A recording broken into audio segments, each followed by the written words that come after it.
Caution, brother.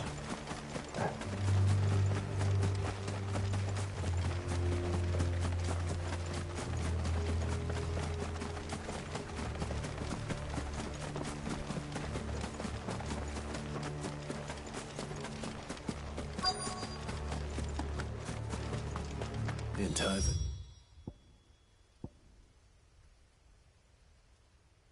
It looks abandoned. Now, which house would a bookworm live in?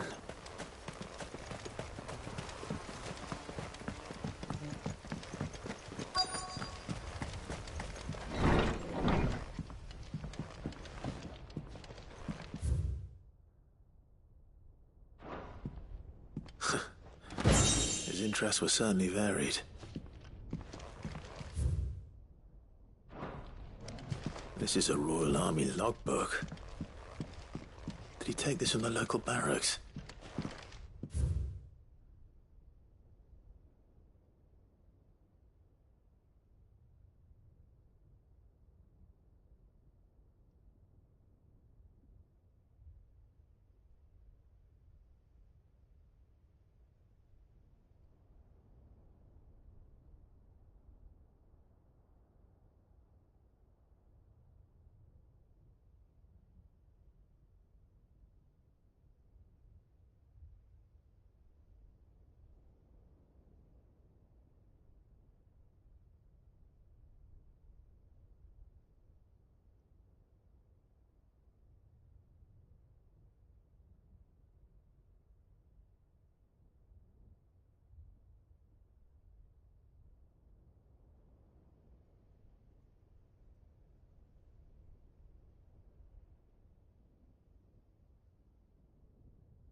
This is it. But if what it says is true, I need to get this back to the hideaway.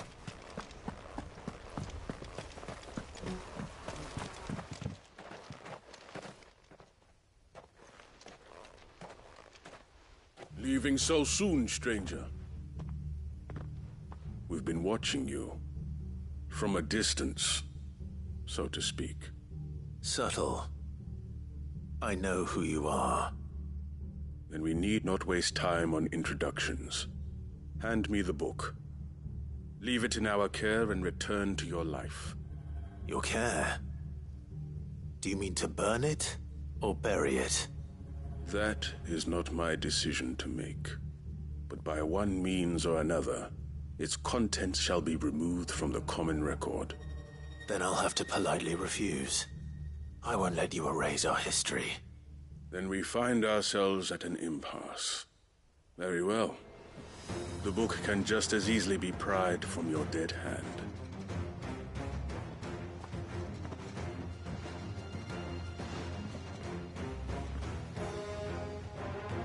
Let's see, shall we?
Impressive. But we have other means. We shall claim the book yet. Why do you want it so badly anyway? It lays out in no uncertain terms the vanity and avarice of mankind. It tells the shameful history of the persecution and oppression of a gifted few by a giftless many. Would you say that this interpretation was correct? I don't know. You don't know. Your sword may be sharp, but your wits are dull. So let me answer for you. There is no correct interpretation of history. That a series of events took place may be proved beyond a doubt. But there can be no single, immutable explanation as to why they came to pass. It is a question of numbers and of belief. If enough people believe that a set of events occurred for a reason, that belief becomes the truth. So you're trying to control the truth? We are trying to protect people from themselves, from knowledge that would bring them naught but pain. That is all. You may keep the book, for now. The world is small. We shall meet again. Until then. Wait! Damn it. Let's get this back to Vivian. Perhaps she can explain what that was all about.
Fly, Ambrosia!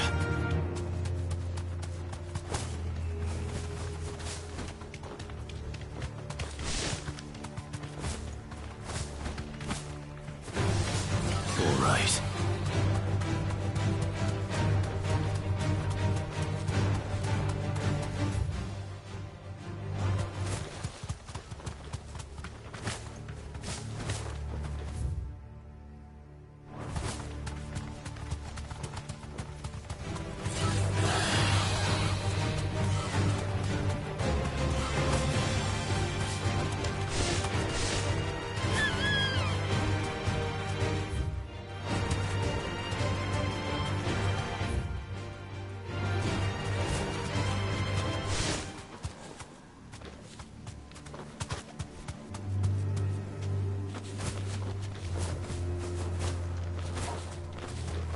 You deserve a rest.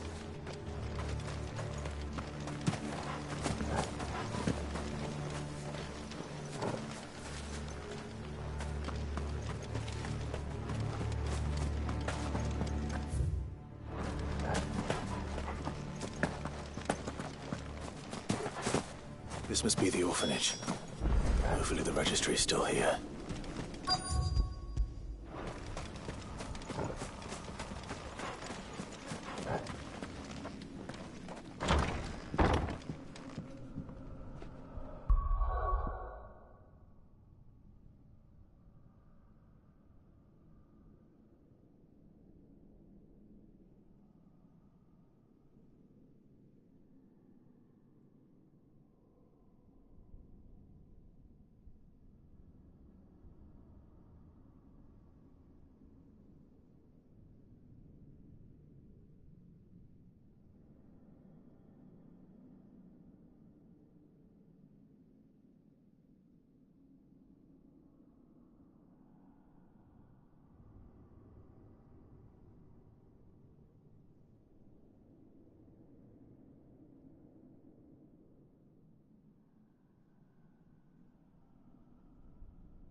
This is nothing short of torture.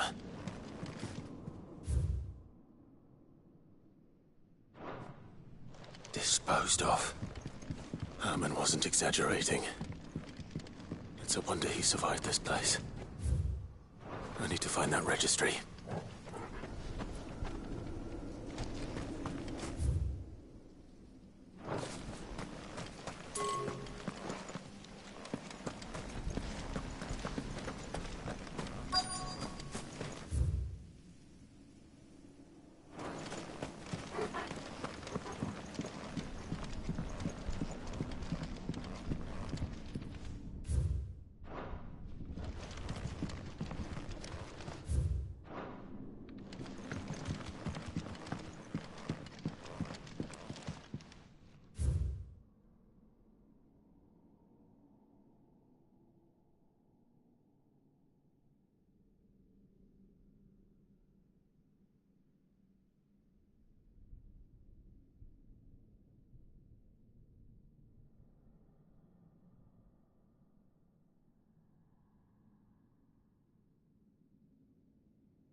This reads like a suicide note.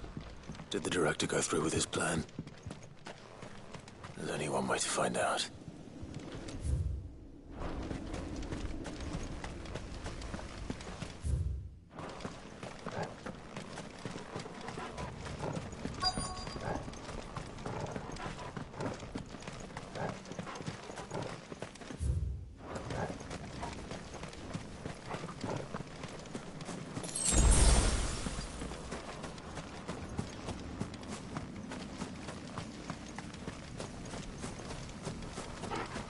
Forked white tree. This must be the place.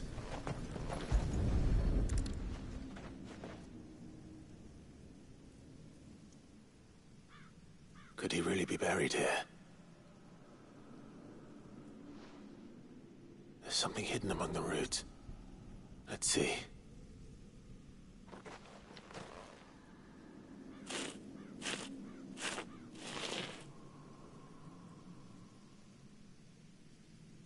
This must be the registry.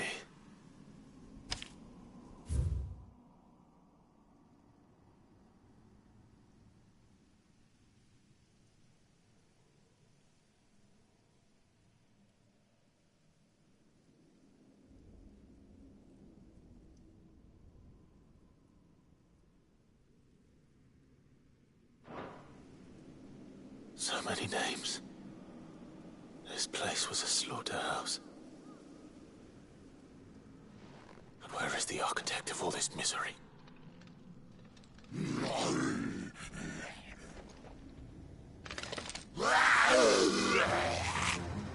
It was only a matter of time, I suppose.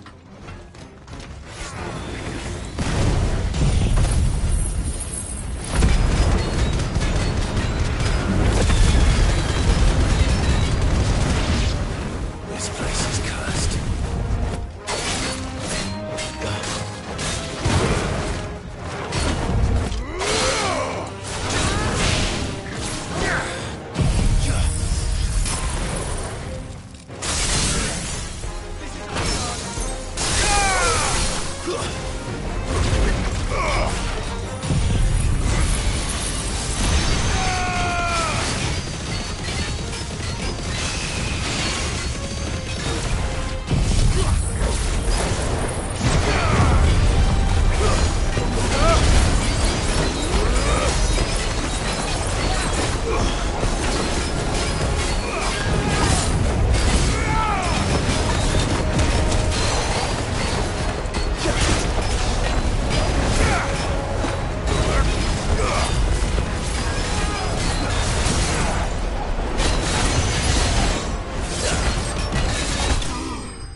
I'm done here. Let's get the registry back to Herman.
Doris is waiting for me near Balmung Dock. The longer she's out in the open, the more likely she is to be found by a Kashik. I need to hurry. Caution, brother.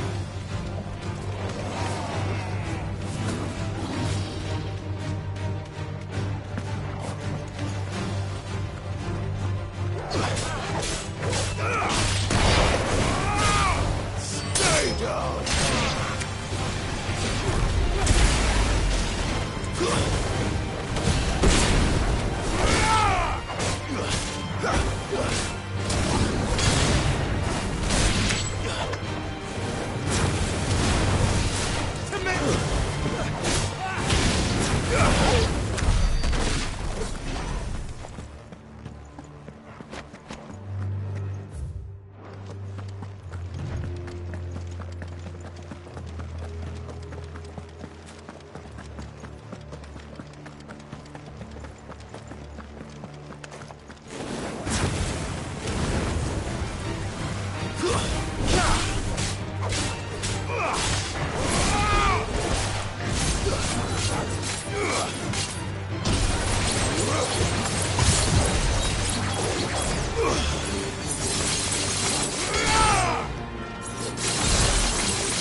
There were no guards, I take it. None manning the gates, no. It's a different story inside, though. The corridors are crawling with Akashic. Most likely guards left behind when the Wardens ran. If Chadwick was being held here, I worry that he may already be. Don't give up hope just yet, but let's move quickly. Let me check the ground floor. The ether stick is there. Then I'll search the upper level. Good luck, Sid. Stay safe.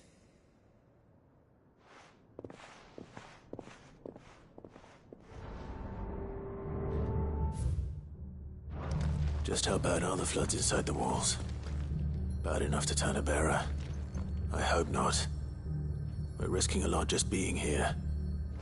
Better keep my eyes open for signs of life.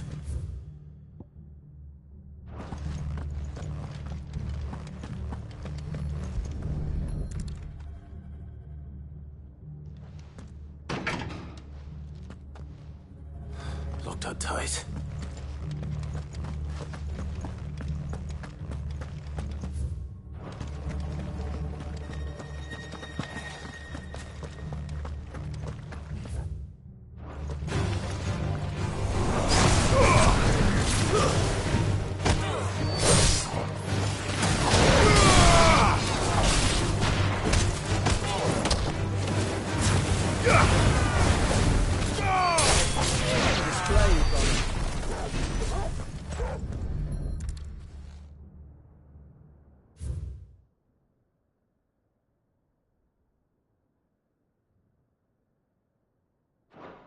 So this place was no ordinary prison. And I doubt they'll have taken the creature with them when they fled.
They were feeding bearers to it. This is even worse than I'd feared.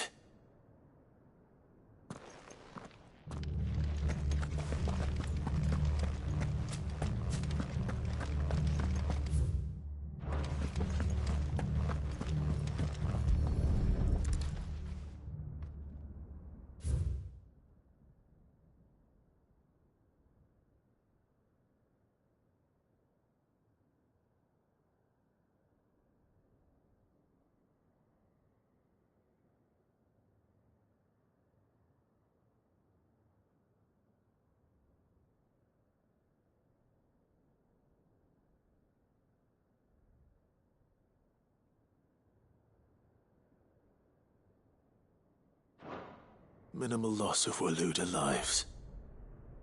And what happens when they run out of bearers? Even the Imperials take better care of their branded than that. Nothing but a caching down here. Hopefully things are looking better upstairs. I should go and see how Doris is getting on.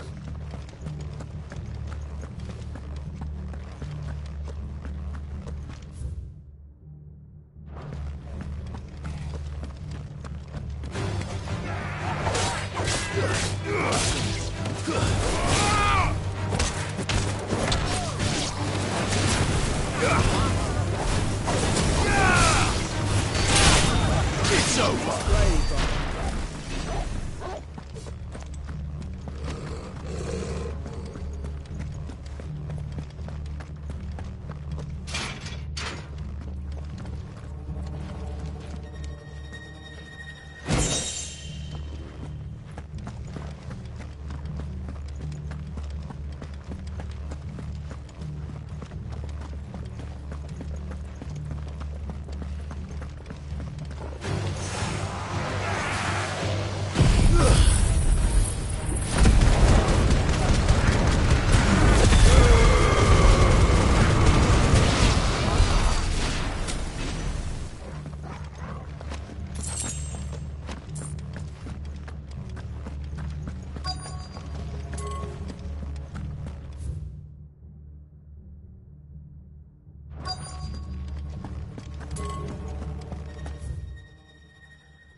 No lock downstairs. But I did find out that this place was more than just a prison. Something far more sinister was happening here. I know. I've been reading some of these documents and... it can't be true, can it? Service of their masters, but this is so much worse. Pitting bearers against a wild beast armed with nothing but their wits? And all in order to bring about more death. And not just those who could fight, but the elderly, children even. And those who wouldn't or couldn't were disposed of. Whatever that means. I'm afraid it means they were fed to the monstrosity they kept here. Then we're too late. And I was a fool to bring you here. Don't say that.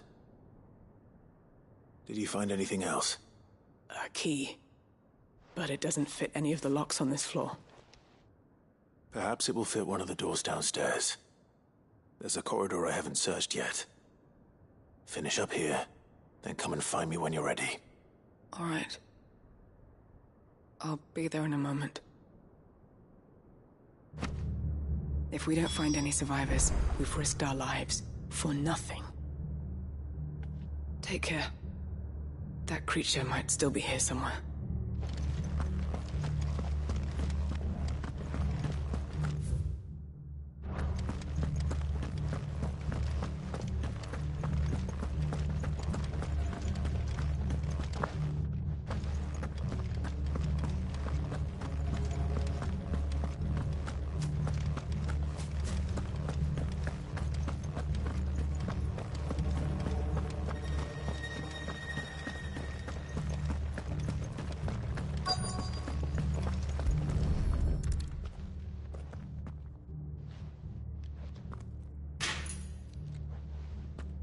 Let's see what we can find down here.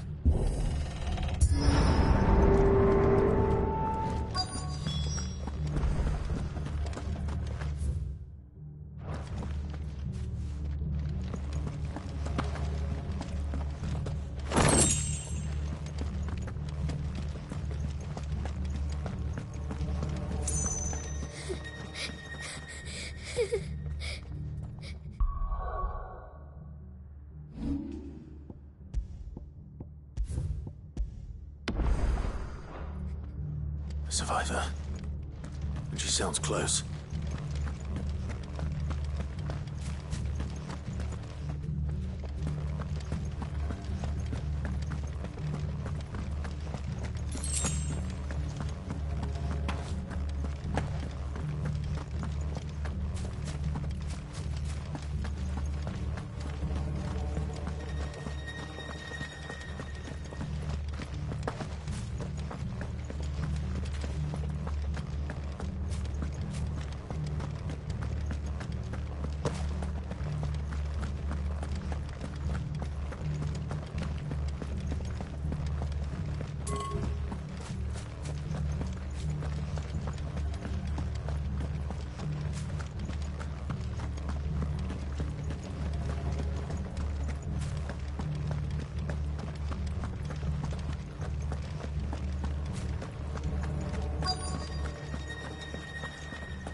How are you? There's no need to be afraid. Are you alone? Are there any other survivors? Some of the guards, they're still here. But something's wrong with them. Everyone else was eaten by the monster. Of course there were. Thank the Founder. It was worth our coming. But I'd rather we didn't linger. Are you ready? Ready when you are. You poor thing. He must have been terrified. Did Chadwick send you? What? He fought the monster. Distracted it so I could run away. He must have sent you. He promised to free the others too. Where is he? He opened your cell, didn't he? He wouldn't be here otherwise. Chadwick.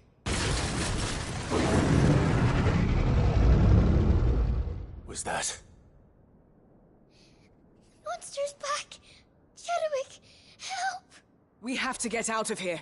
Doris, keep the girl safe. All right. You put that bearer-eating bastard in the ground. I'll look after the girl. You teach that thing a lesson. Run! You're safe now. We won't let it hurt you. It's out there waiting for me. I can't let it live. Not if it's got a taste for bearers.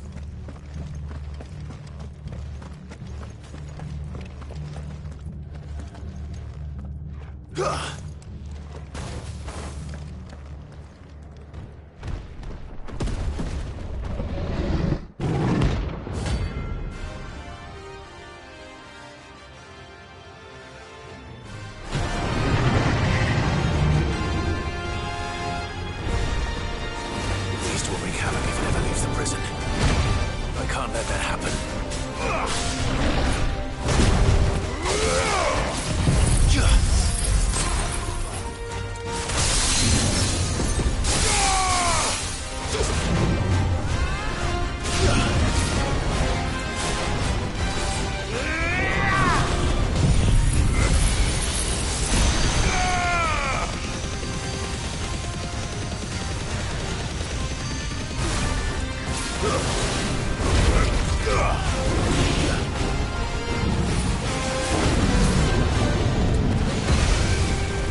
Finally. Sid, are you hurt? I'm fine. I think.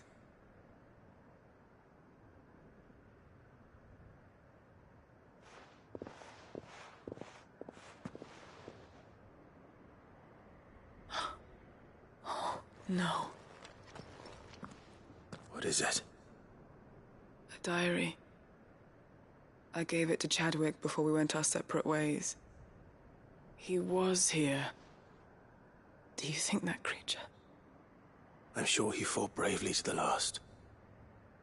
The girl is safe thanks to him. Chadwick. You fool. Come on. We have to get her back to the hideaway. We don't want his sacrifice to have been in vain. No. Of course not. I'll see that she's looked after from now on. It's the least I can do.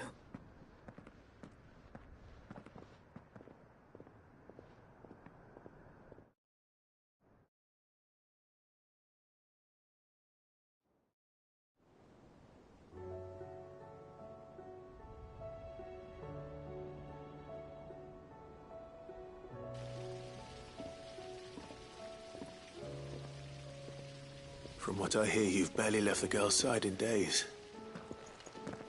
I hope she's recovering from her ordeal. She is. Slowly but surely. She's far tougher than she looks. I thank the flames we found her. If we hadn't... I know. But we did.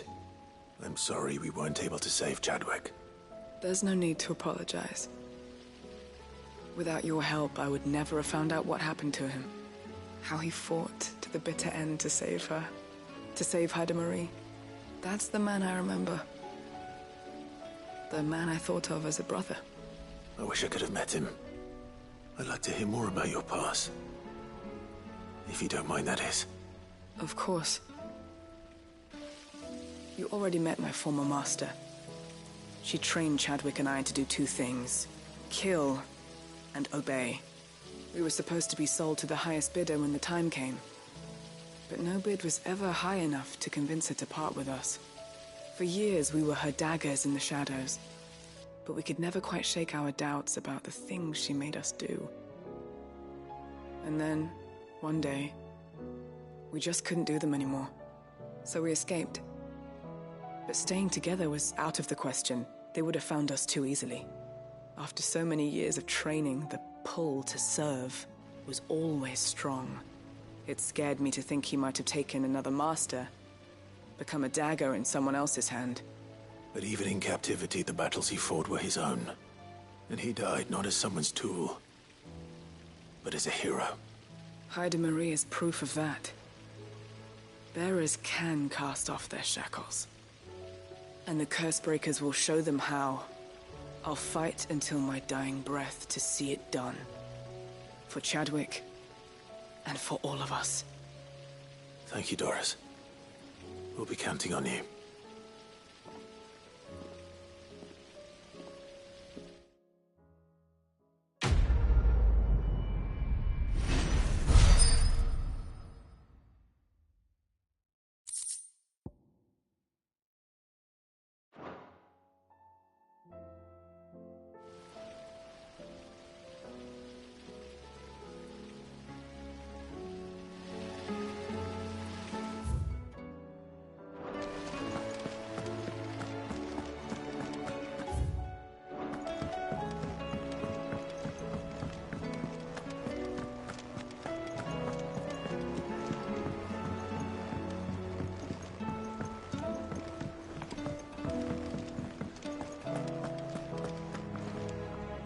I hear that you traveled to Ash, Cid.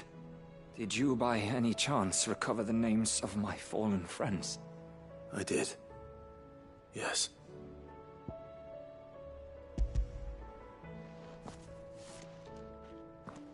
If I may? The bearer registry.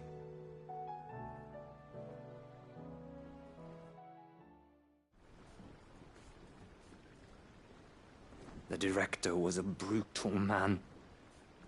He got no worse than he deserved. The registry was all I found beneath the tree.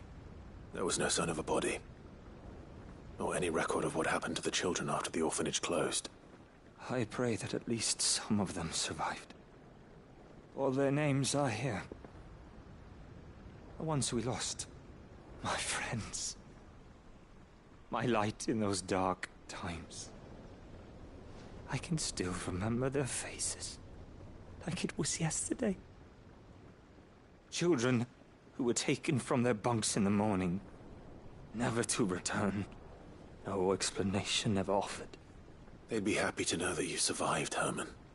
But why did I make it out alive, when so many others died in that awful place. It's not your fault.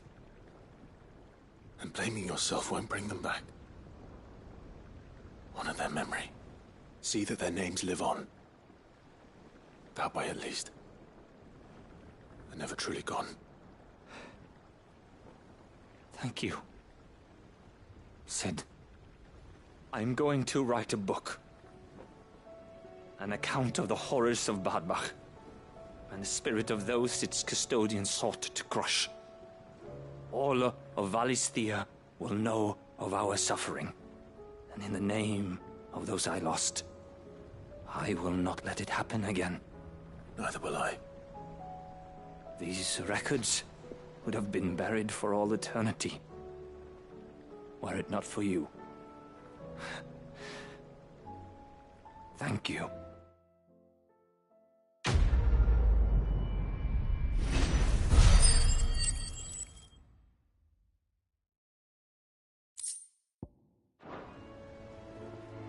The realm will hear of Badbach. And I pray that the tale of my fallen friends will spare future generations the horror we endured. Thank you for helping keep their memory alive.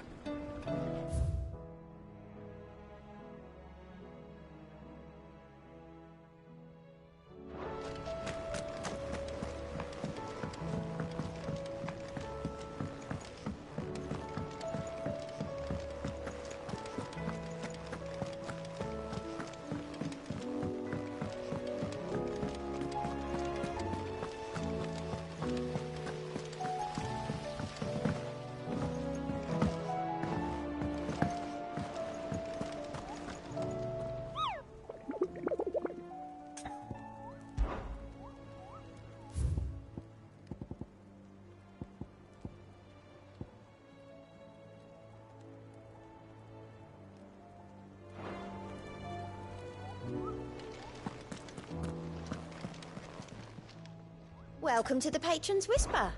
Come to claim your just desserts? Here you are. Come again. I may have more for you.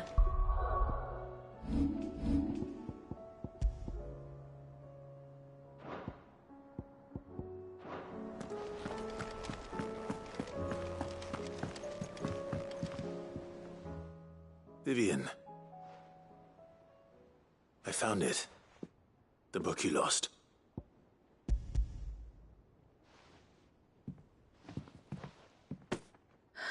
You found it.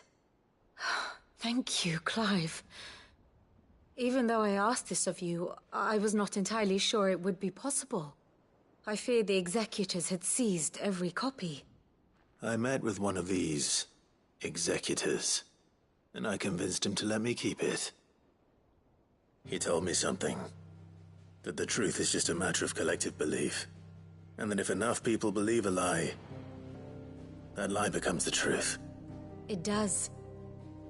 But it also means that the truth is not immutable. That it can be changed.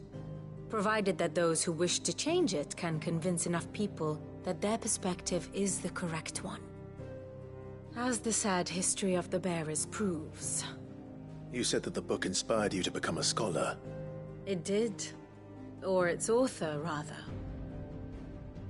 She was a heretic, you see. A firebrand and a dissenter. A gallows stood ready for her in every corner of the realm.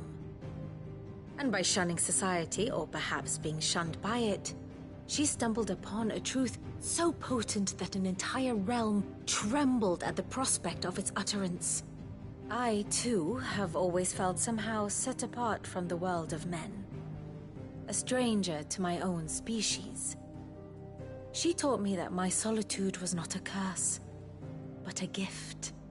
And that, though my journey to the truth might be a lonely one, what I found at my destination would be more than worth the cost. Do you still feel that way? That you're not one of us? Honestly, I'm not entirely sure anymore. Since coming to the hideaway, I find my thinking somewhat clouded. Perhaps the result of studying mankind from a rather closer perspective than I had intended. But the more I study, the more I find value in this perspective. In looking not from the outside, but from within. So if you'll permit me, I'd like to continue my work here. Remember, Clive, when enough people believe, belief begets truth. Give the men and women of this benighted world the gift of truth. Make them believe in you, as I do. I'll try, Vivian. I'll try.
Aye, it's a dangerous world out there.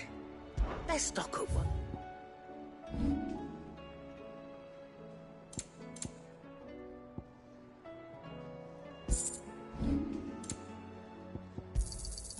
You're rubbing me blind, you know.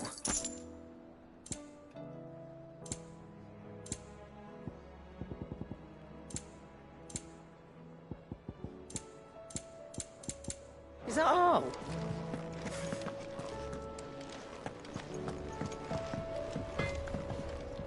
Trouble with your gear, or crack the crystal? Not a very good one, but then...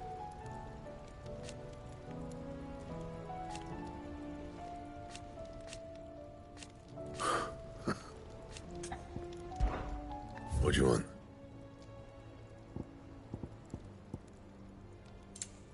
That it?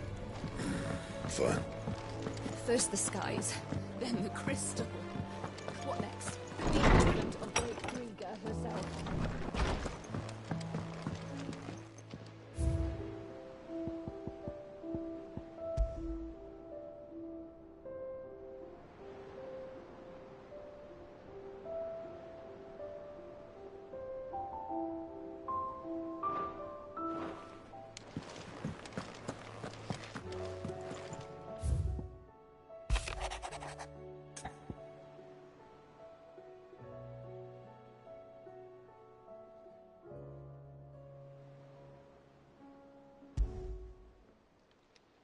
It's usually me making demands of Hippocrates.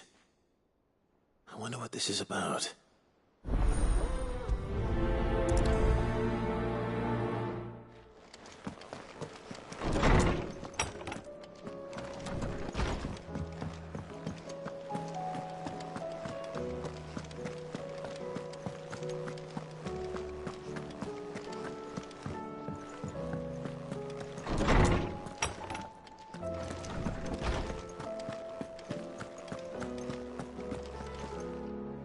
Lawsman Hippocrates, I received your note.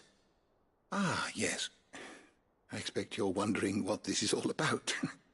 You spoke of making amends with Dion, but I can't imagine what for. Then I should begin by telling you that I was once his tutor. This was some years ago, of course, before I joined Sid in his hideaway. At that time, I was counted among the foremost scholars of Oriflamme, and was accordingly invited to the palace to supervise the young prince's education, all to ensure that the future emperor had a firm grounding in, well, everything an emperor should. History, religion, commerce, government. Alas, our time together was cut short when Dion left to join the Dragoons. His study is no longer being deemed necessary. I had not expected to meet with him again, least of all here. Have you spoken with him? No, I have yet to find the right moment. His Highness always seems so preoccupied, especially when alone. I would not wish to disturb his ruminations with idle words of greeting. Not when I know he dwells upon the evil Ultima had him commit in the Dominion. The guilt weighs heavily on him, I know. But as you say, that was Ultima's doing. Surely you can't blame yourself. When I first met him, it was not guilt, but his people's expectations that weighed heavily upon him. And I did nothing to ease that burden. He bore it alone, until the day he could not bear it any longer. It is one of my greatest regrets that I only ever offered him my wisdom, when what he truly needed was friendship. The blame for Dion's transgressions lies not only on his shoulders, but on mine. I see. I'm ready to help you in any way that I can.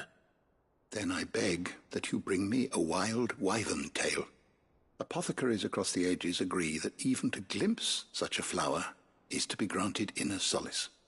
Fabulists and fraudsters all, of course. But there is oft a seed of truth to be found where even the most outlandish opinions align. Well, it can't hurt to try. Where can I find this flower? And how will I know it? You have seen cultivated wyvern tails before, I trust. The lily-white blossoms from whose roots the poisonous ink for the brand is distilled. Well, those which grow in the wild differ only in their purple hue. The harsher the environment in which they are raised, the deeper the color. There is a waterfall in Rickmal's roost across the strait, where the flowers once grew in abundance. Whether they still survive there, I know not. But try as I might, I can find no likelier location. It's all right. I'll find you a wyvern tail one way or another. Thank you, Clive. And please, be safe.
Good girl. Yeah!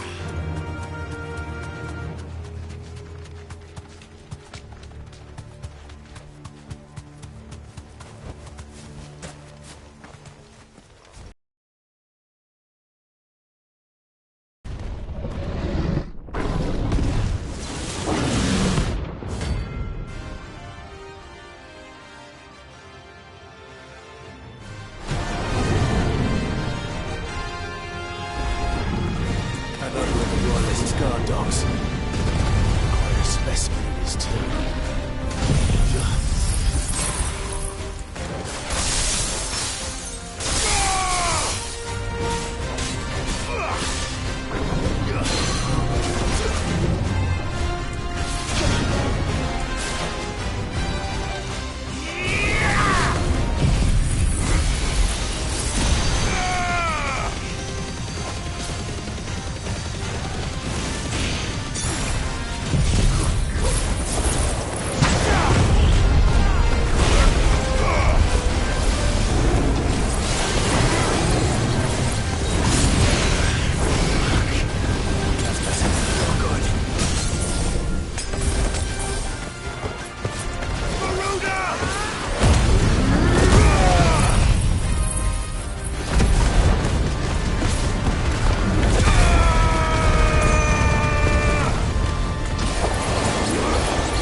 No match for you, eh, Torgal?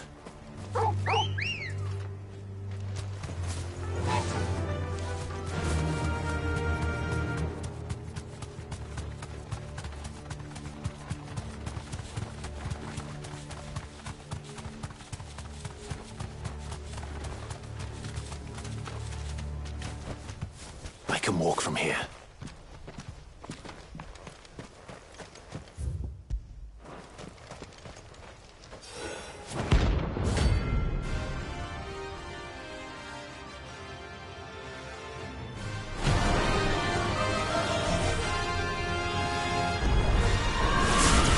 Madness lives on.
Rest in peace.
Caution, brother.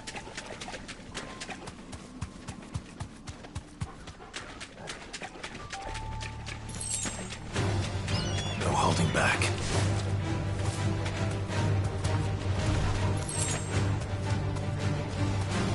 Seems this place has been flooded twice over. Purple flowers blooming next to a waterfall. Shouldn't be too hard to find. This won't be easy.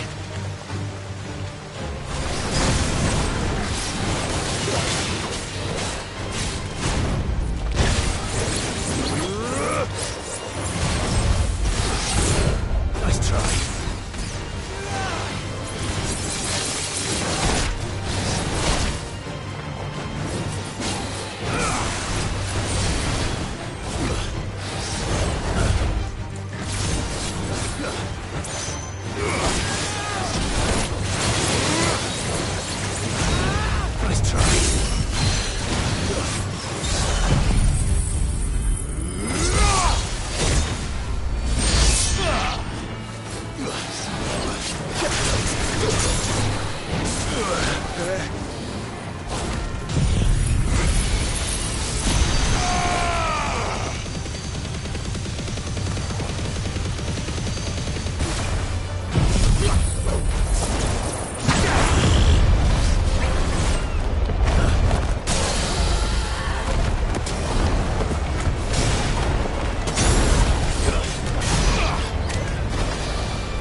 Might as well pick enough for a bunch, I suppose.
Oarsman, I found the flowers you were looking for.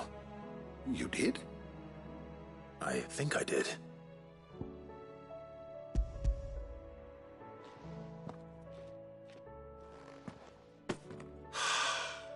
You did indeed. My dear boy, thank you. You wanted to make Dion a gift of one, did you not? Shall I invite him to join us? Oh, I don't... It's no trouble. I'll go and fetch him.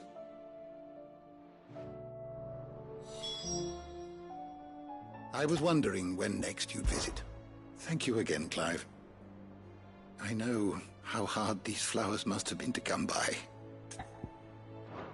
Go safely.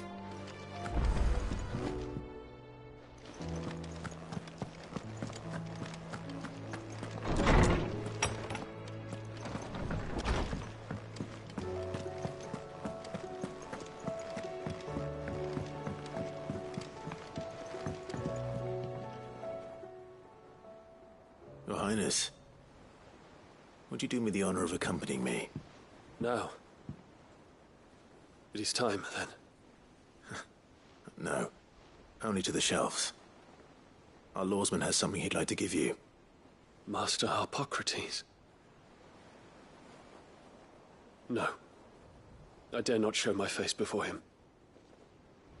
Not after everything I have done. I have taken countless innocent lives. And ruined countless more. All because I was weak. I have sworn to atone for my crimes or die in the attempt. But were I to meet with him again, and see in his eyes what I have become, I fear that my resolve might falter. Then that is all the more reason to do it. Test your resolve. Prove to yourself, and to him, how strong it truly is.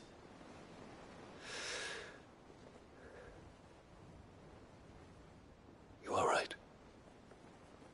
I must, at the very least, offer him my gratitude. Very well, then. Take me to him. Follow me.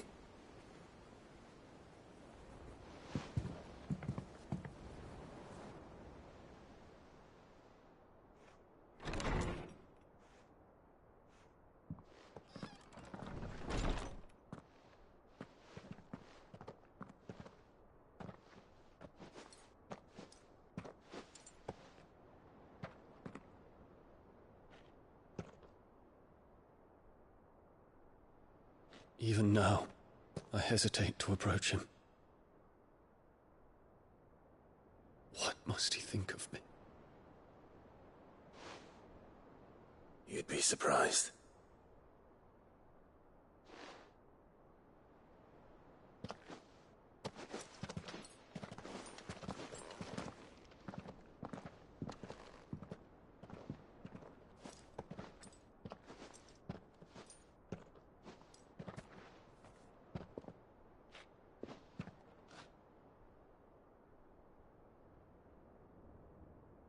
Master Harpocrates, pray, accept my apologies for leaving your tutelage before my studies were complete. Your lessons opened my mind to a world quite unlike the one I had imagined from within the gilded confines of the palace. And I shall be forever grateful for the efforts you made to enlighten me. Lift up your head, Your Highness. The deeds of youth require no apology. That you took the time to visit me says much about the man you have become. Now, there is something I would like to show you.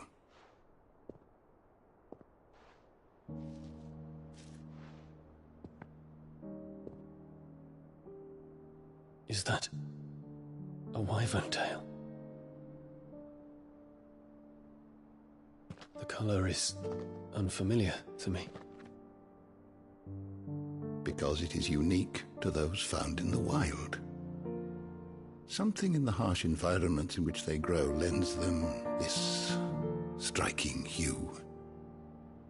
Their roots are indistinguishable from those of their hothouse cousins, but once they bloom, the difference is immediately apparent. In this flower, I see you, Your Highness. Its roots were the roots of a wyvern tail, with all that implies. But they do not define it, just as yours do not define you. I want you to have it, that it might remind you of this truth.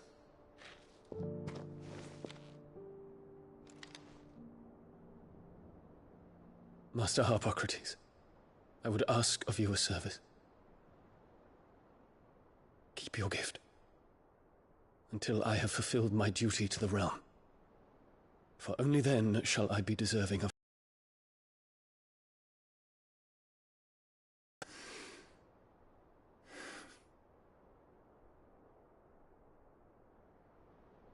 As you wish, Your Highness. I shall await your return.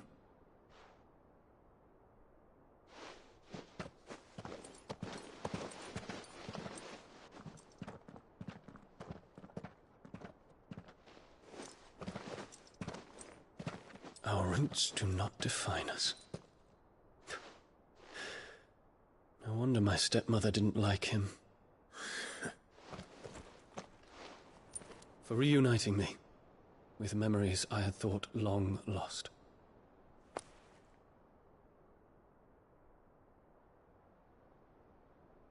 I shall not forget this.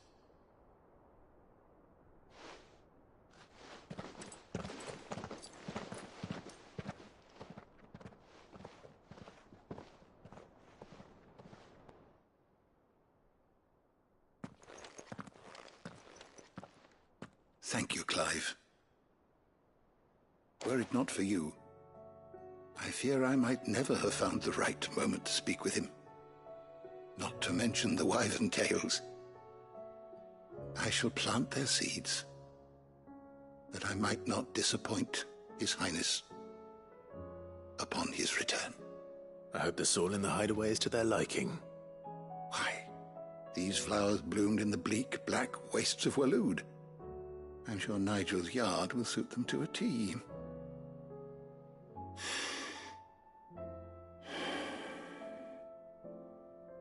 When it comes to expressing one's gratitude, I find that words are seldom sufficient. Here. What's this?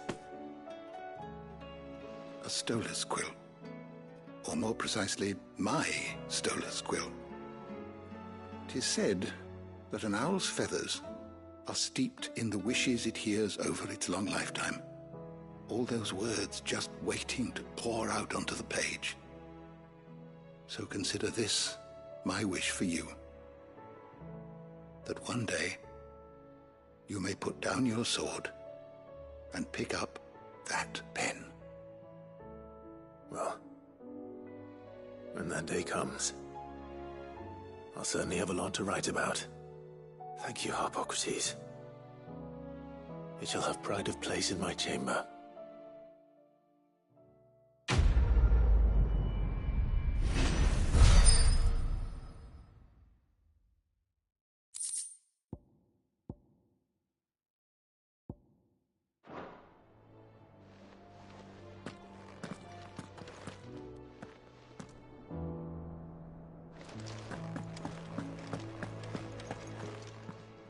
Good morrow to you, my friend.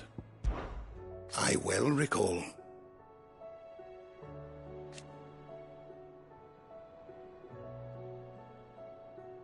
He truly believed.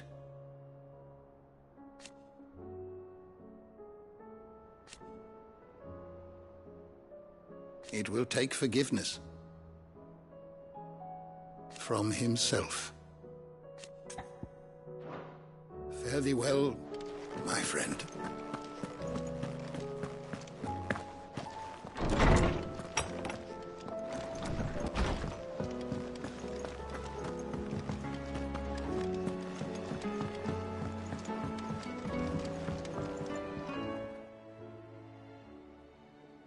Ifrit, your resolve didn't falter. No. Though I continue to be bewildered by fate, that I should meet with my old tutor here, at the very end of the world. I thank you, with all my heart, for giving me this chance. And I thank you for taking it. Should like to look upon that flower once more, when I am worthy.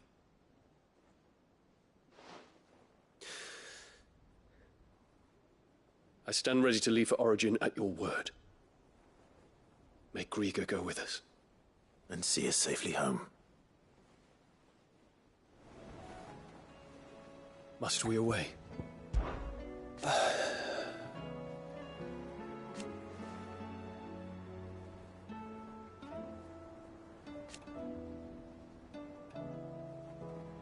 Alas, and yet...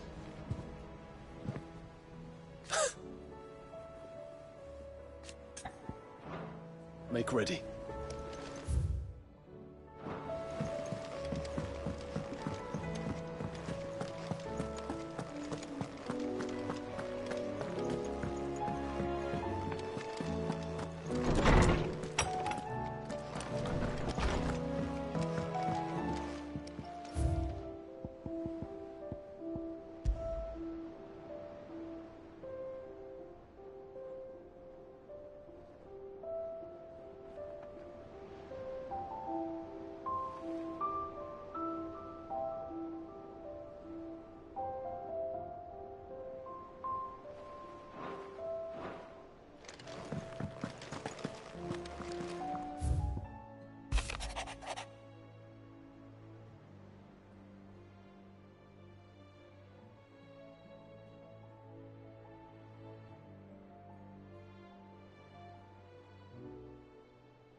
Nazaire might at least have mentioned where in Northreach he'd be testing this recruit.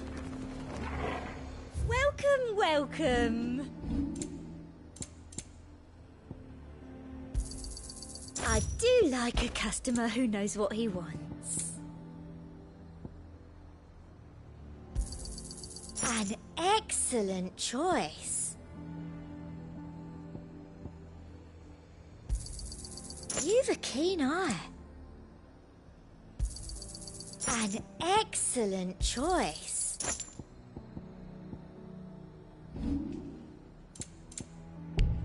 I'll be here if you need me. The garrison is threatening to pull their sentries from the markets if we don't cooperate.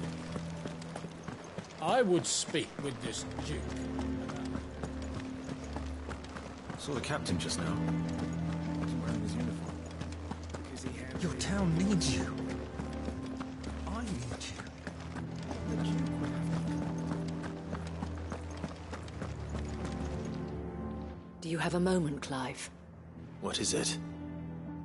It's the Duke, unsurprisingly. His Eminence has assumed full control of the garrison and put every able-bodied man to work on the fortifications. The town was left all but unguarded, so Philippe was compelled to form a citizens' watch to fill the void. And though my dear boys have been characteristically willing to assist him in this, they want for bodies. So I was wondering if you would lend them your strength, that the people of Northreach might sleep easier, if only for a few nights. Of course. Whatever you need. Thank you, Clive. What would I do without you? Philippe told me he had men stationed at... Where can I find the mistress of this establishment? Here, my lady. To whom do I have the pleasure of speaking? My name is Sabine, and it is my displeasure to be the daughter of the Duke of Oriflamme, who I understand is causing you and your town no small amount of trouble. I wish to speak to you about what might be done. Very well. Let us speak. I trust you'll forgive me, Clive. Absolutely. Our conversation can wait. Please, proceed. As you know, my father is a most overbearing and supercilious man, and I join you in objecting to his every action. Indeed, I owe you my thanks for continuing to argue against his reckless plans. Yet I fear he is not one to be swayed by reason. No. He must be made to face the consequences of his actions. And who would make him do this? I would. Myself and several other like-minded individuals. Were you to join us, we would surely have the strength to drive him from Northreach for good. Does that not seem a trifle... drastic? Drastic action is precisely what is called for. Unless you are content to see your people downtrodden and dispossessed. My father would have it that citizens exist only to serve the Empire. That they should be forced to make every sacrifice to ensure her revival. But he is wrong. It is not the people who must serve the Empire, but the Empire who must serve her people. He's always been like this. Scornful of the opinions of anyone he judged beneath him. But he cannot be allowed to ride roughshod over the common folk any longer. We must fight him. By all possible means. Fight him? No. My purpose is to quell the tension in Northreach, not to stoke it. Respectfully, my lady. Our only chance of saving this town depends upon every one of us uniting against our common enemy. Your father and his followers included. While I understand your frustrations, I cling to the hope that he may yet be won round. False hope, I assure you. But I see that your mind is made up. I shall bother you no longer.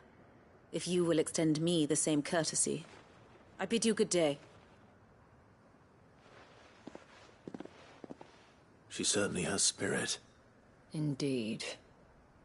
But unfortunately for us, that spirit is only likely to harden the Duke's resolve, which may be enough to seal the fate of this town.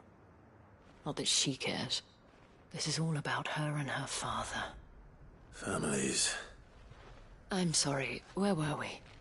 Ah, yes. I was about to tell you of Philippe's plans for the town watch, but perhaps it's better that you heard them from him. I believe he's in the market, if you'd be so kind as to seek him out. Right away. It's just a pity I cannot join you. I'd like to see the two of you in action together.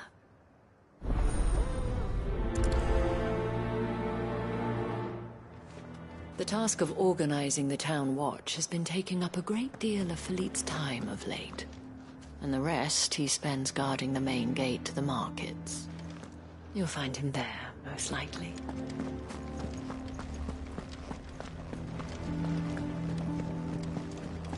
Your town needs you. I need you. The Duke would have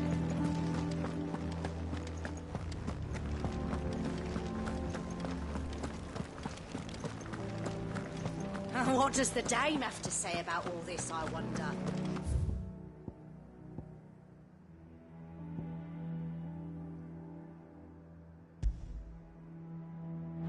Sure. Allow it. So you are content to abandon the... Please, I beseech you.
If you're a true son of Northreach, you must fight to defend your home.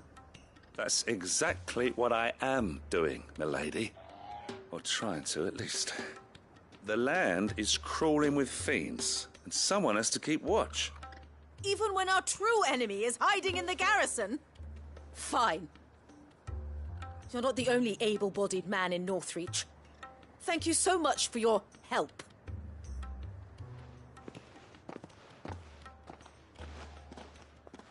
She cornered you too, then?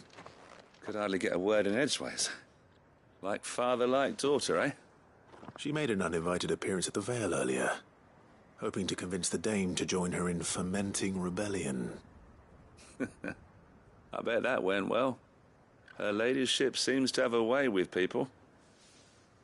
Anyway, what brings you here? Our mutual friend thought you might welcome some help.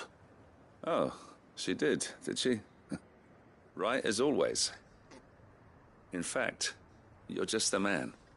We've had some reports, you see. Sightings of, you know what. They're back. Seems that way. All over, too. We haven't been able to confirm anything yet, but if you're willing, you could go and see what's what. Right. Where should I look? You know Grieger's Weep? One of the sightings places them somewhere on its shores. I'm on my way. Thank you, Clive. I'll look into one of the other sightings. Let's rendezvous back here later.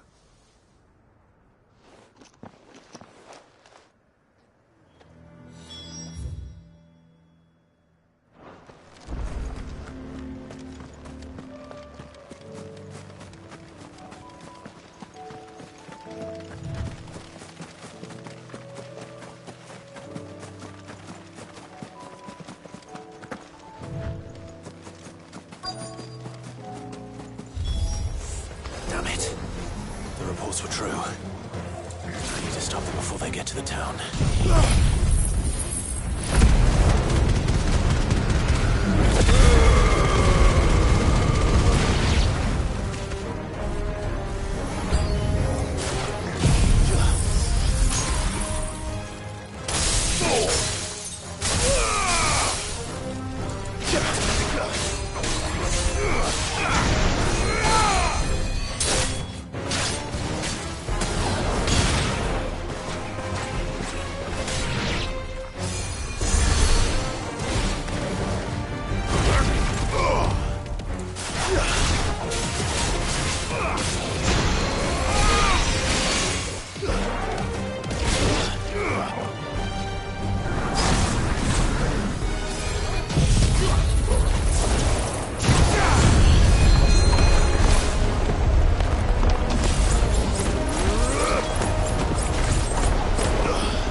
Call that a test, Ultima? Clive, it's me. Are you all right? I am. But it seems the reports were true. The thralls have returned. I dispatched the few that I found, though. Well, that's something, I suppose. But what were they doing south of town? They all came from the north last time. We might be able to fend off an attack from one side or the other, but from both? Do you have eyes in the north? Some. I should probably go and have a look, though, just to be sure. You head back to Northreach. I want you there just in case war breaks out while I'm away. What do you mean? Her ladyship's been busy working her magic on the townspeople, stirring up ill feeling towards her father. But she'll have her marching on the barracks if we're not careful. What? This is exactly what the Dame was afraid of. I'll do what I can to calm things down. Be careful out there, all right? Don't worry, I'm not like you. One sniff of those things and I'm running back to town screaming blue murder.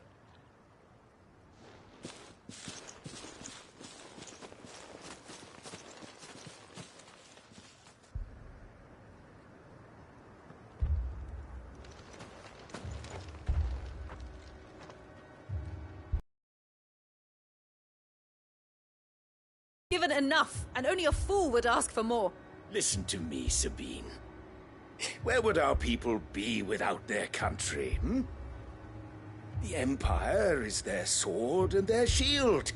It is she that ensures they can live without fear. But now she teeters on the brink. Without their sword, how will the people fight? Without their shield, how will they protect their kin? Can the unarmed stand against the advancing hordes? No. But there is yet hope. A new shield, a new sword. A new empire. We can rebuild Sandbreck, just as Great Griga wills it. Perhaps we could, Father. But we don't want to.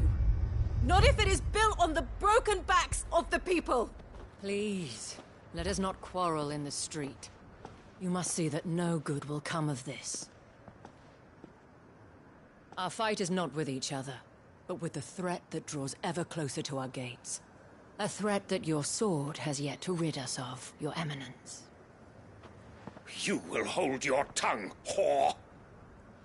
You may have filled my daughter's head with your heresy, but I will not be corrupted.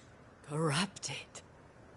Your daughter's opinions are her own, as you would know if you had ever deigned to listen to her. At least I hope they are your opinions, and not posturing born of a family feud. Northreach deserves better than that. Northreach deserves better than you, Carla. Yes, I know who you are. The slut of Twinside who bedded a Brandit. Jealous, are you? That a woman might choose a bearer over a pious man of Griga. Clive! I met a swarm of thralls coming south from Oriflamme. Hundreds of them. Too many to count. No. Work on the fortifications has scarcely begun. We will retreat to Caer Norvent and there make our stand. Did you hear me? That was an order! While this is but a heartfelt plea, let us make our stand here and protect our homes. Protect those that we love. Together, for Northreach!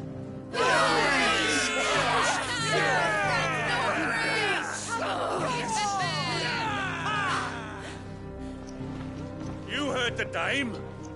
What are we waiting for? Pikemen to the gates. Archers to the roofs. Quickly, come on!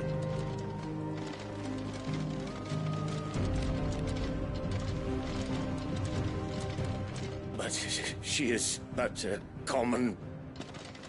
whore, yes. And we'd follow her to the gates of hell.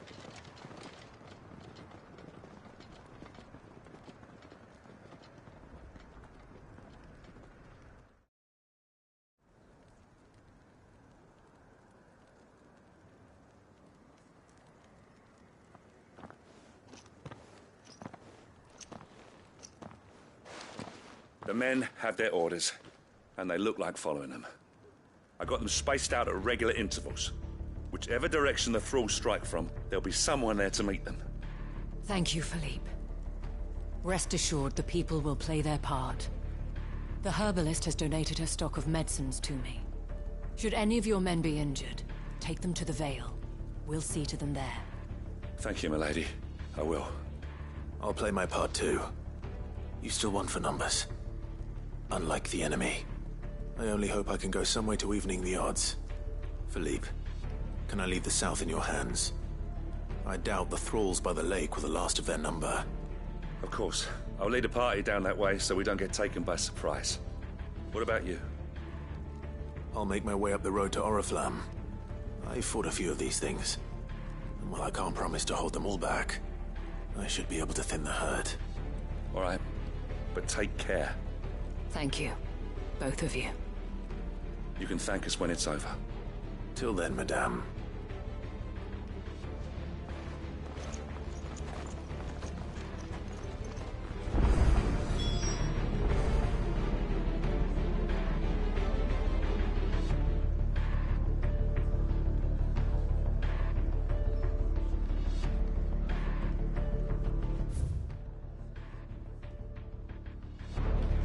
When the fighting begins,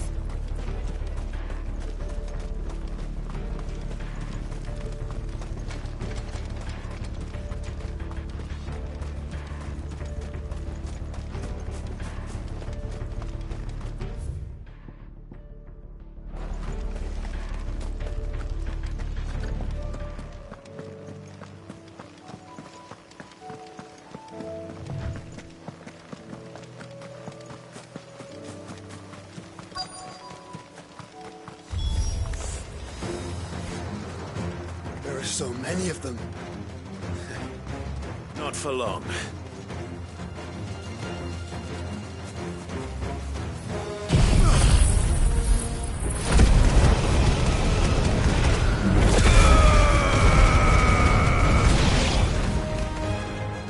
Is it over? No. It's only just begun.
That looks to be the last of them. I wonder how the others fared. Better hurry back to town. Come on, Torgal.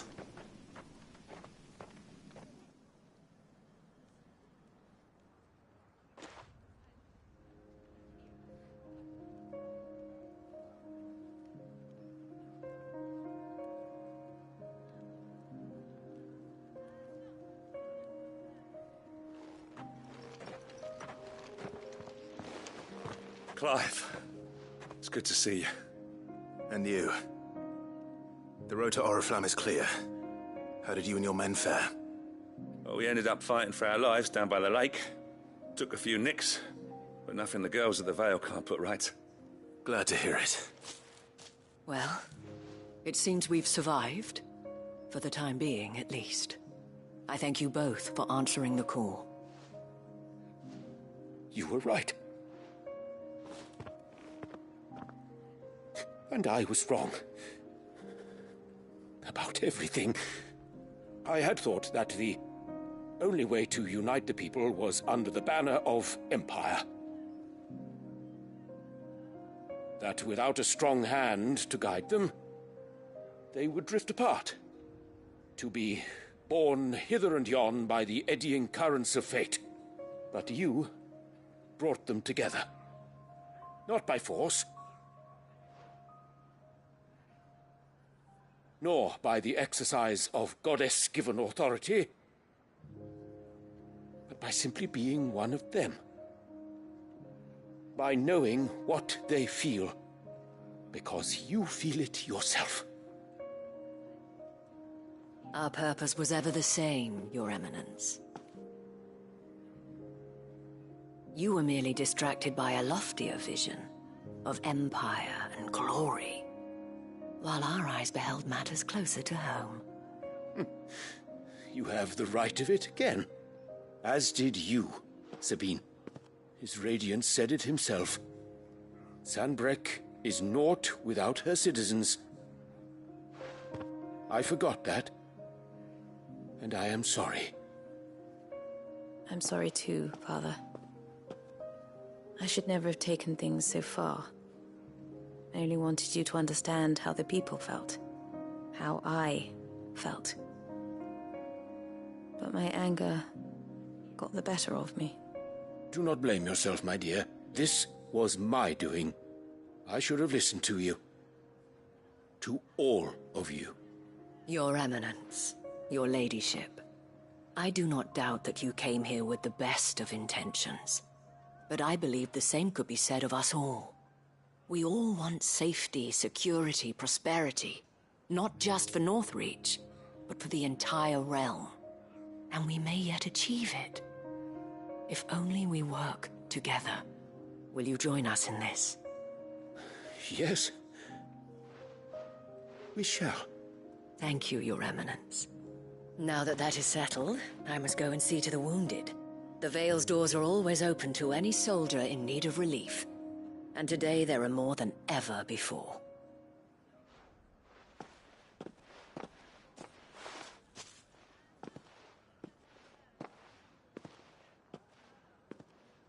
Madame Isabel is a rare soul indeed.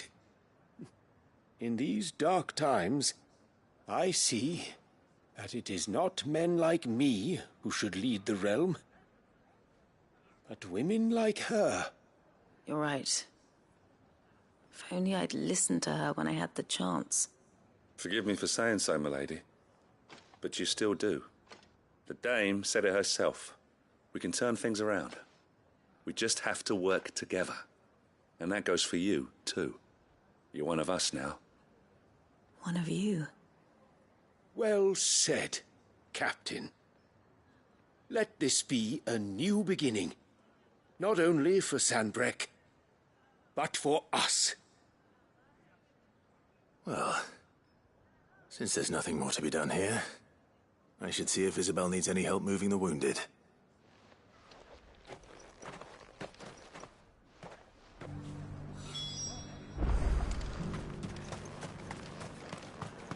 You too are a friend of Madame Isabel's, are you not? The sellsword won over to the cause by her brave example. Remarkable. I only wanted what was best for Northreach, for Sanbreque.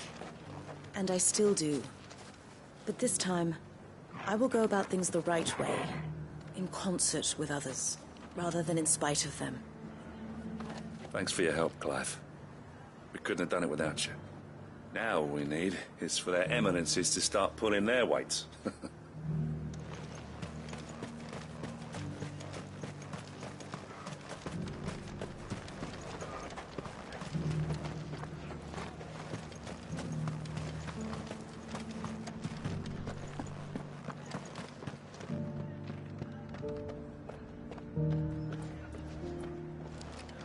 There's no need to worry any longer. I saw several soldiers being carried to the Vale.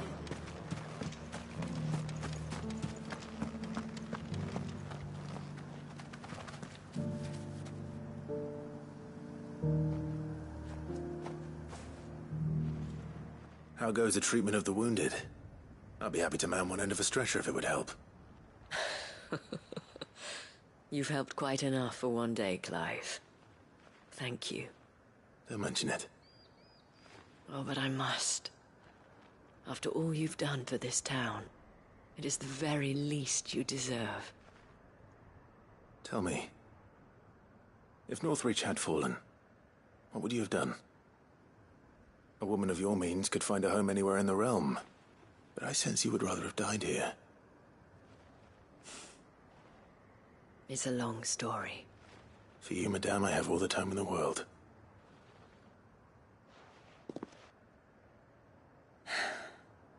Very well. Long ago, I had a life in the Crystalline Dominion. I was Carla then, courtesan to the nobility. So sought after was I that it was only they who could afford my time. Alas, those halcyon days were not to last. For naive as I was, I fell in love with a bearer. He was my master's guard, the gentlest man I have ever known. After they discovered us together, he was whipped bloody and forbidden from ever looking at me again. And so we fled. Not that we had anywhere to flee to. We wandered, aimless and starving, half dreading, half praying that the next day would be our last. Until we found ourselves here, in Northreach. It was the Veil that took us in, that fed us, clothed us, and healed our hurts. Those that could be healed, at least. My love was already too far gone. He passed away. He did. Not long after we arrived. But at least we were able to share a few moments of peace before the end. It was the greatest gift I have ever received. But the generosity of this town and her people did not end there. The men and women of the Vale supported me through my grief. Shared in it, though I was still a stranger to them. They treated me like a sister. And so I swore that I would always do the same. That I would return the kindness that Northreach showed me. That I would repay my debt to the Vale.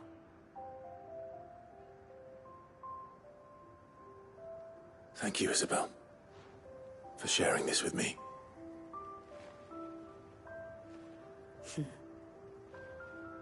You're a lot like him, you know.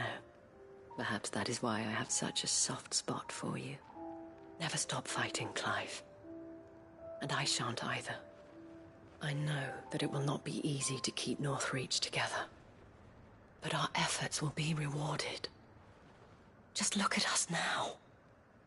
The people, the soldiers, even the Duke of Oriflamme and his daughter. All united in defense of this town that we have come to call our home. And what of you? Can we count on your support too? Always.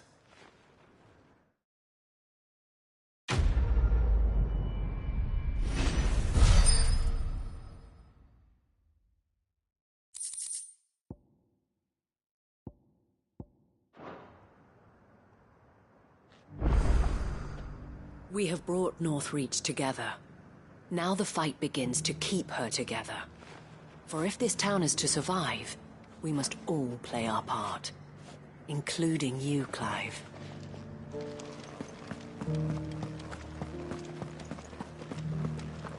This the last one? Just a little further. Will you lend me a hand? They're still injured in the markets. You held your own out there. We rained fire down on their heads. I could give you another elixir. What you really I'm need nervous. is- Well met, Sid. This is the initiate. Ember, present yourself. At your service, Master. Please, just Sid. There are no masters here. Your life is your own. Oh, of course. Thank you, Sid. The sergeant says you'll be evaluating me at my trial. To become a scout, yes. You are aware of the dangers inherent in that role. I am. But I swore I'd face them. Just like the man who saved my life. And who would that be? Gav. It was him who found me and freed me. No magic, no support, just one man and his nose. Came and sniffed me out. It taught me what one man can do if he puts his mind to it. And I've been training ever since, so that one day I can be someone's saviour, just like Gav was mine. I'm sure he'd be flattered. You clearly have good intentions, Ember. And it sounds like you're under no illusions. Stick to this path and you'll make a fine cursebreaker. So, what? Have I passed? You haven't even started yet. Now listen.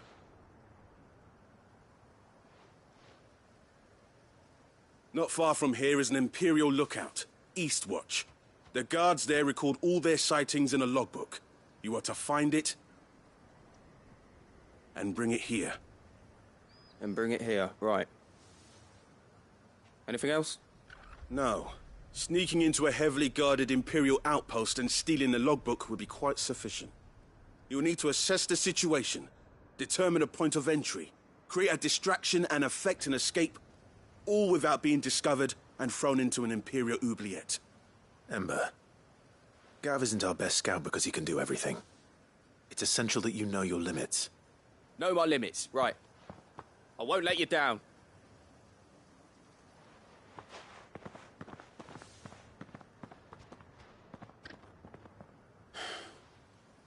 It shouldn't be as dangerous as I made out. But keep a weather eye on him all the same, would you?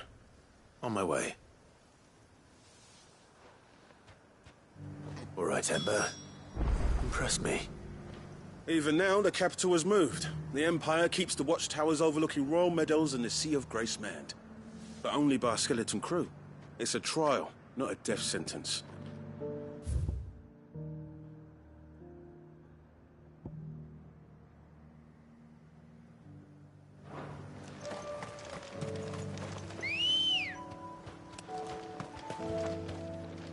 Good girl. Faster!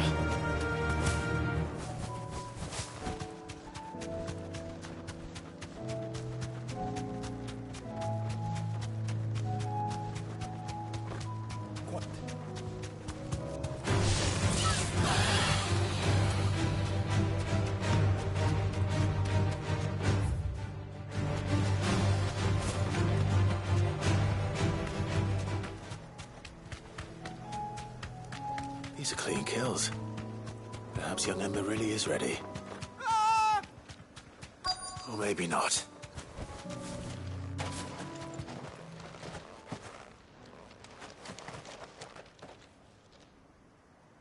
Damn it. Ember, draw your sword! I can't! Then run! If you want him, you'll have to go through me.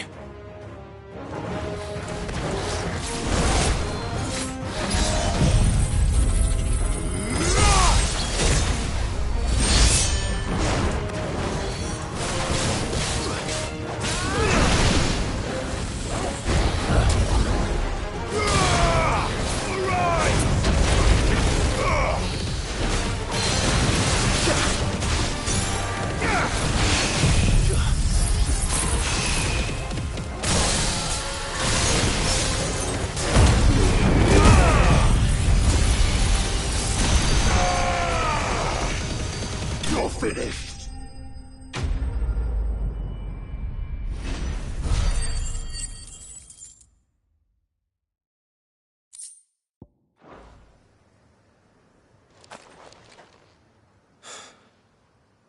Ember, are you...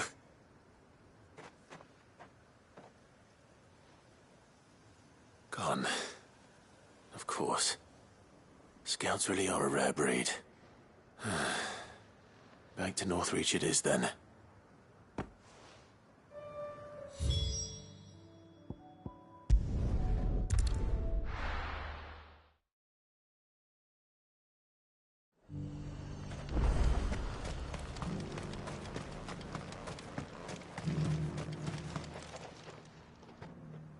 I didn't expect you back so soon. Where is Ember? How did he fare? I thought I'd find him with you. He must have fled. I followed him to Eastwatch, where I found him being set upon by a wild Avis. He was just standing there. Didn't even draw his sword. I had to step in and take care of things. But by the time I had, he was nowhere to be seen. I assumed he'd set off in your direction, but apparently not. Oh, I'm sorry, Sid. I knew the boy had a nervous streak, but he seemed like...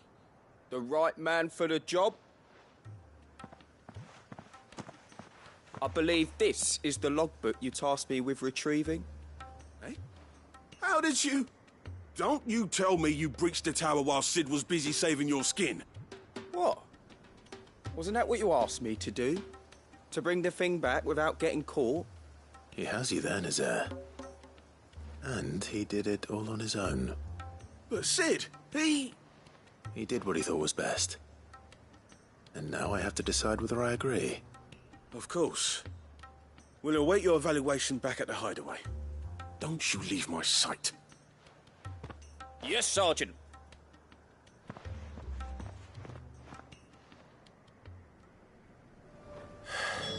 This won't be an easy decision.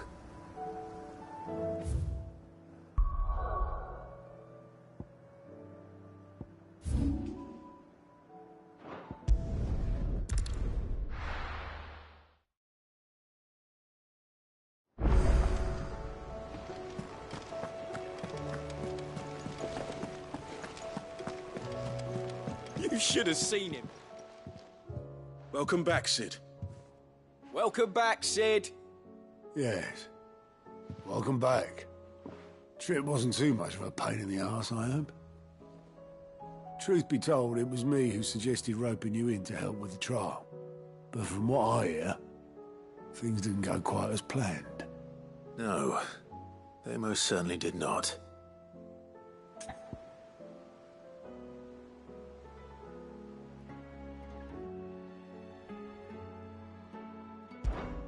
Ember lost his nerve in the face of a beast of prey, but he didn't lose heart.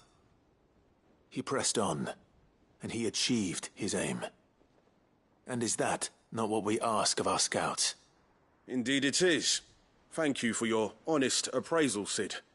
The fact remains, however, that Ember will not always have a battle-hardened warrior on hand to pluck him from the jaws of peril. All I have gleaned from this trial is that without someone watching his back, Ember is little more than a liability. Wait, Sergeant. Ember still has much to learn, it's true. And this time he was found wanting. But I'd say he's due a second chance, nonetheless. After all, he did do as you asked. With a bit of hard work, any hand can be made to hold a blade, and any mind can conquer its fears. But a scout's nose is different. You've either got one, or you ain't. And by sniffing out that log, young Ember here has shown he has a conch and a half. Wouldn't do to waste it now, would it? Fine. One more chance. I'll do whatever you ask. I'll spend my days and nights in the pit if I have to. I'll show you. Just you wait. Daft as a brush, that one. But his heart's in the right place. Just like someone else we know. And if you ask me, we've been leaning on him for far too long. That time the Cursebreakers took some of the weight off his shoulders, I reckon. It couldn't hurt. Just don't tell Gav I said so, will you? I won't have him thinking he's been hard done by. Next thing you know, he'll be asking for a day off. Chance would be a fine thing. Back to work. Forgive me, Sid. This did not play out as I expected. Things rarely do these days. But that's why we need men like Ember more than ever. Men who can make the best out of a bad situation. Remember that.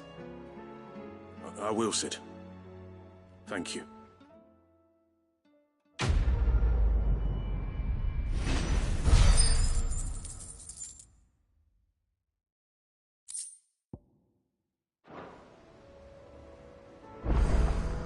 That's it. I wanted you to know. I will be taking personal responsibility for Ember's combat training, and I will not let you down.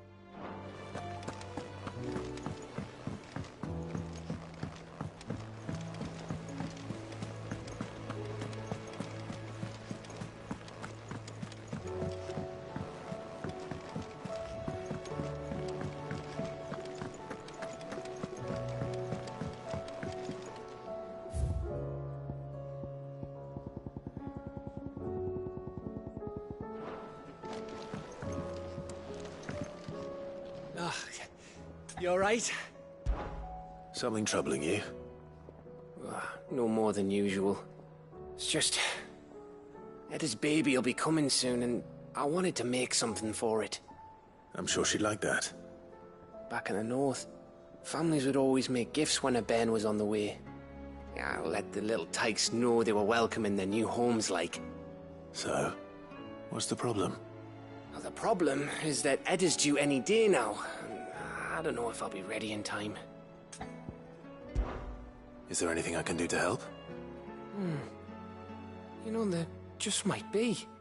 All right then. What exactly are we making? A good luck charm. But not just any good luck charm. Not just any. No. One made from the feather of a silver chocobo. There's naught lucky in all the realm, or so we used to say back home anyway. Thing is, they're hard to come by. Had Otto and Karen check with their suppliers, but nothing. I'd try and track one down myself, only... Only the big day is fast approaching. And that's all you need, a feather. That or the bird whose horse it's attached to, aye. I was gonna start by asking around with traveling traders plying the northern borders. Well, there's no shortage of those passing through Martha's. I think I might make that my first port of call. I'll let you know if I find anything. You're a good friend, Clive. I won't forget this.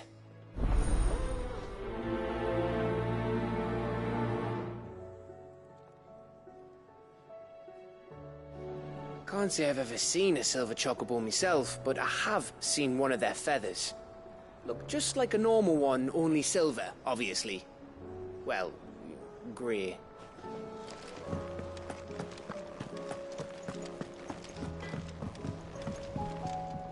So what do I owe the honour? So, will it be?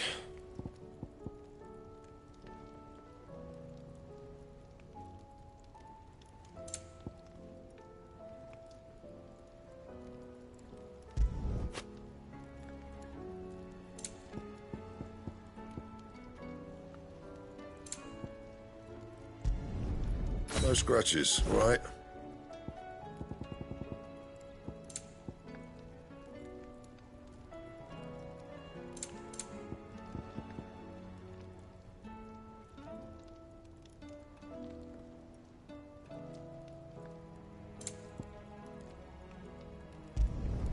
Should last you a good while.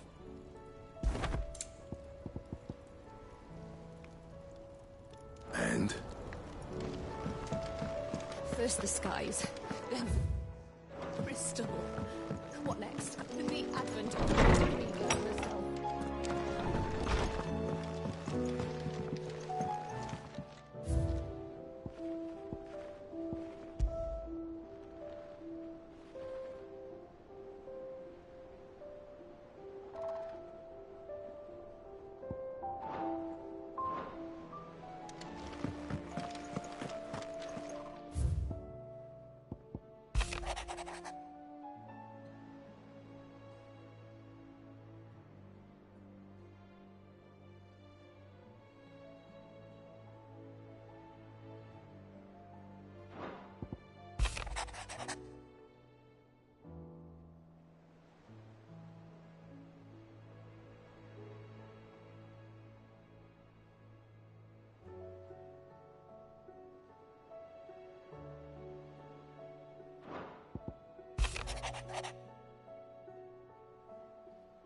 How might I help the garrison today?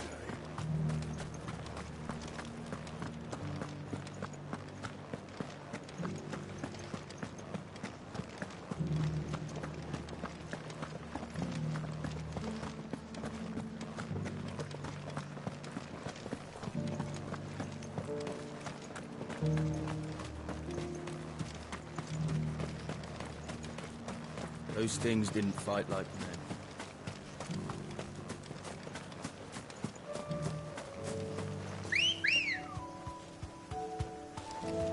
Ready, go? Faster!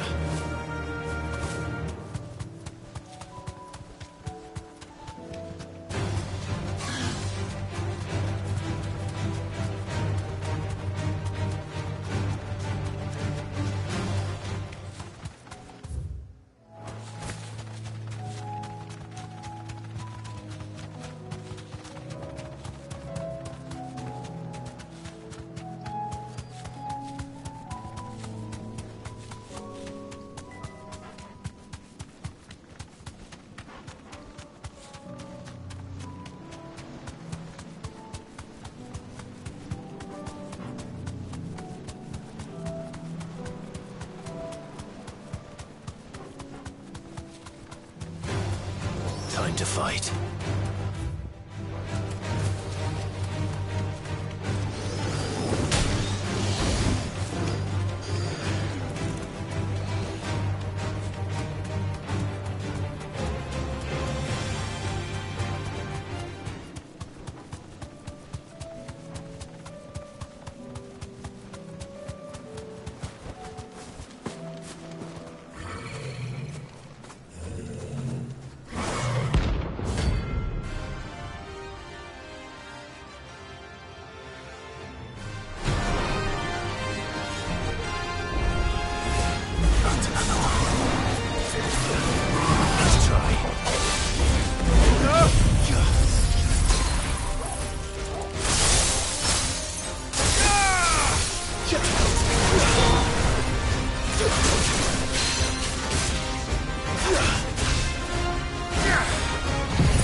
who drove His Highness to madness!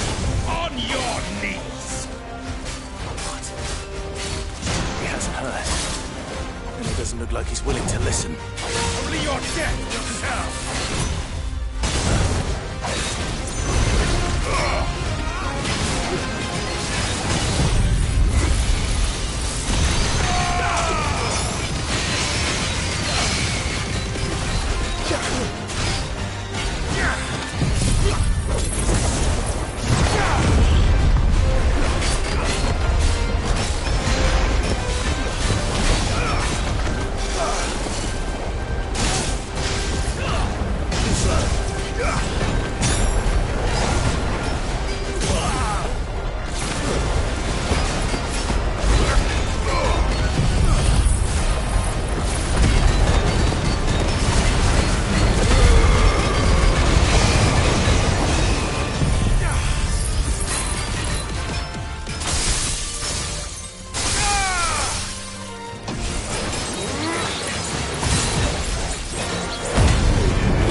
Long live...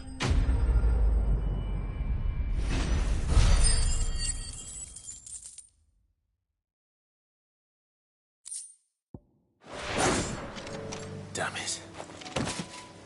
Dion would have been glad to have you back at his side.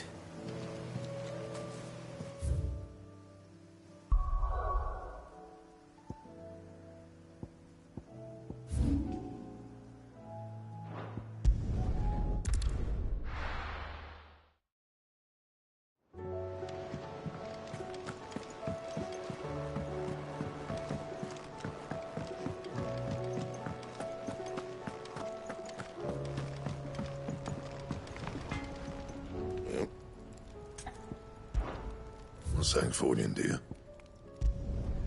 Should last you a good while. That it? Fine.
It's still here.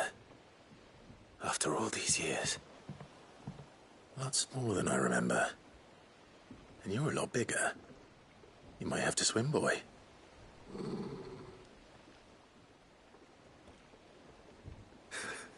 I wasn't being serious.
You two go on without me. I doubt that boat will hold a third. If you're sure, we won't be long. Hop in, boy.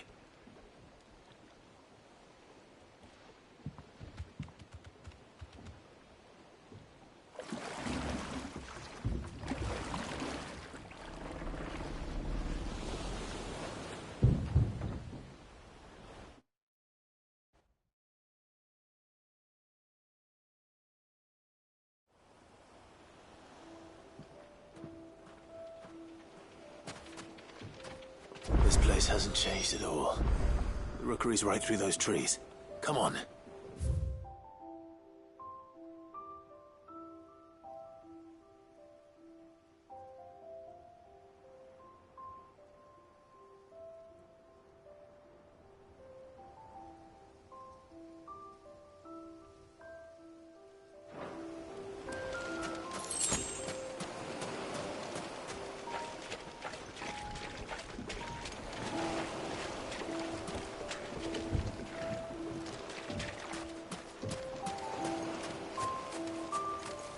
Race you there?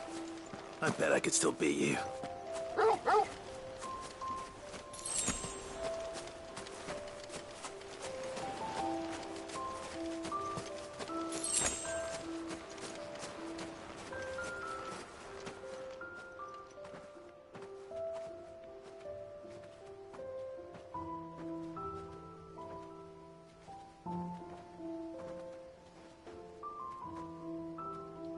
Here we are.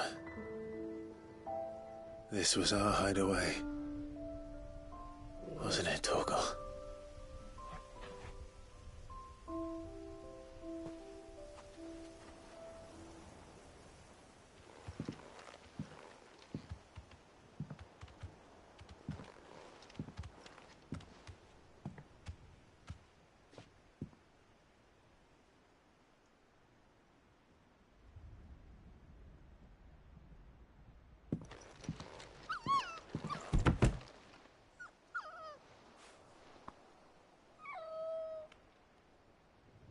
Coming here helped me to forget who I was.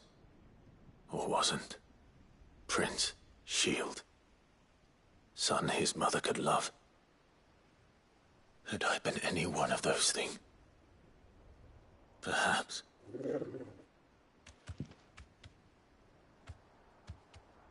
What is it, boy?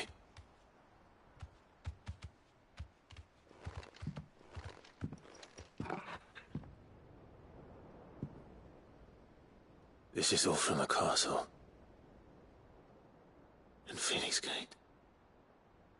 Did you bring these here? My sparring sword.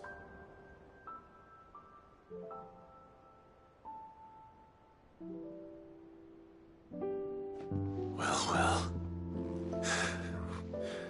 You never stopped looking for me, did you, boy?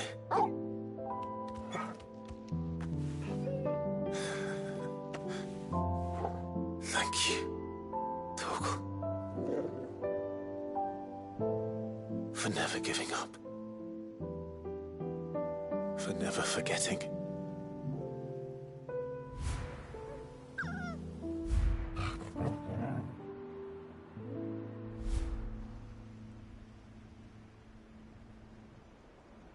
Let's take this with us, shall we? So I don't forget either.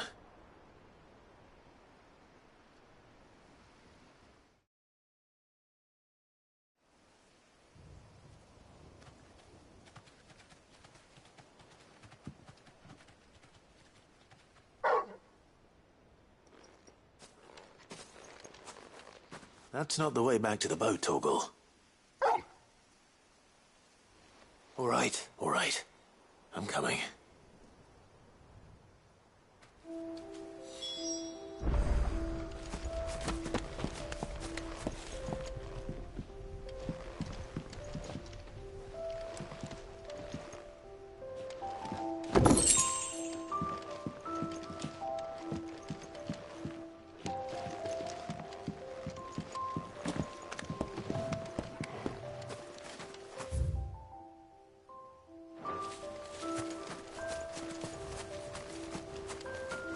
I know where we're going.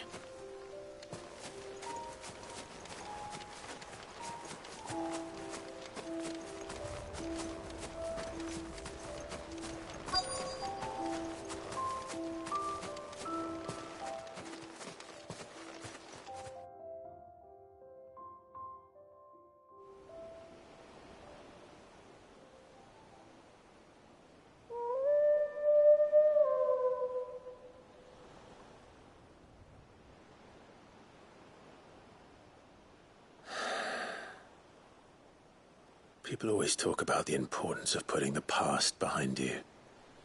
But without it, we wouldn't be who we are today. And we certainly couldn't steer our way to a better tomorrow. Come on, Torgal. Let's go home.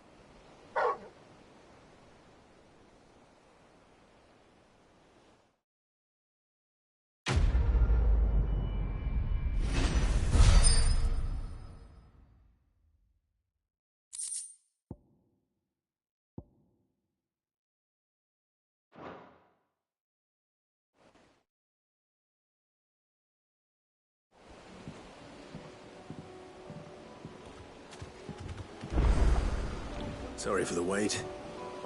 We're ready.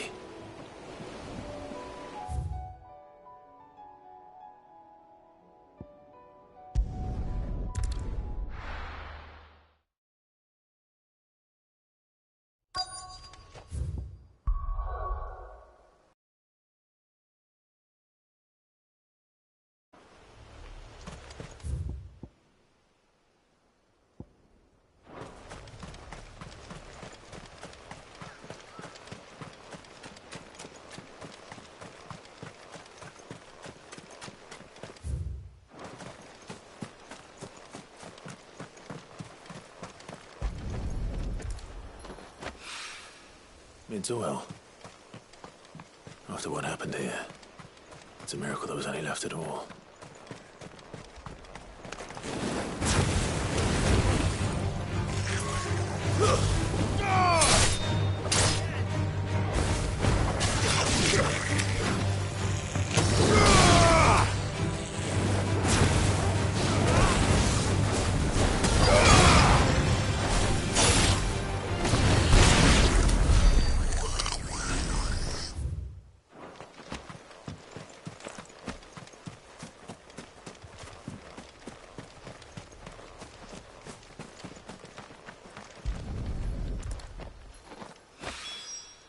This should be enough.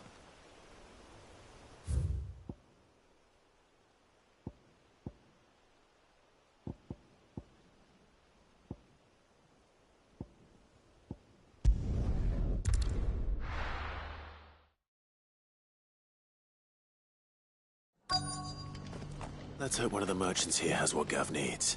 Excuse me. I'm looking for something. Oh, well, then I'm your man. A silver chocobo feather. Oh, or maybe not. Though you're not the first to mention the bird around here. There was a man stopped by the rest not long ago, claiming he was attacked by a silver chocobo.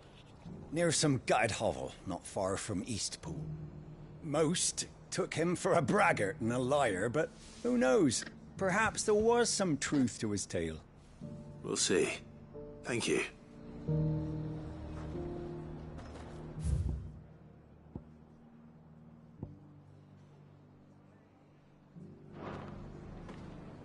The feller who claimed he was attacked didn't linger here long. Said he was gonna go back and capture it. Prove us all wrong. And that was the last we ever heard of him.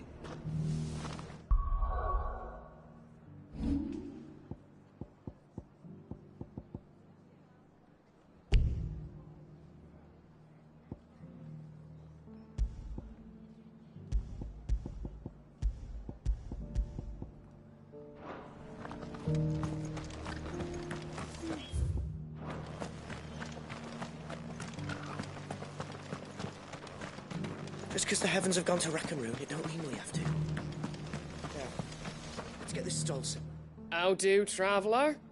You've the look of a man who could do with a new whetstone. Or perhaps a bawdy etching of the Vicerine. Maybe another time. I'm looking for a silver chocobo feather. If that's the case, rumours are all you're likely to find. No one has seen a silver chocobo for years. Word is they were all hunted for their feathers. Some northern nonsense about bringing good luck.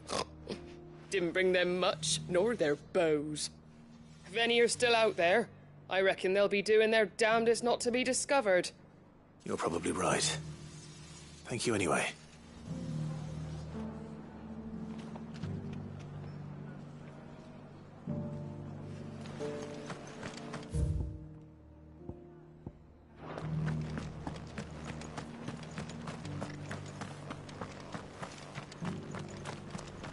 It doesn't still hurt, does it? Oh, 1,000 Akashic jars couldn't hurt me.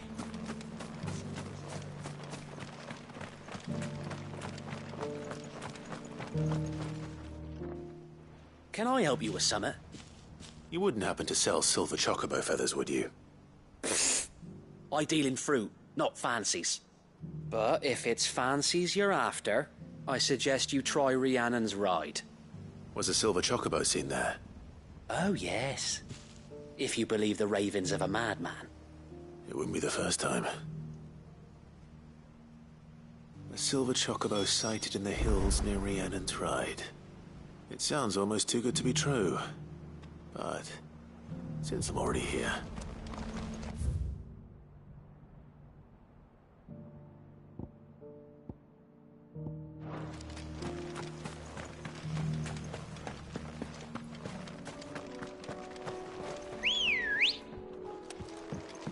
Let's go. Fly, Ambrosia. Can hardly make out a blooming thing. Have care.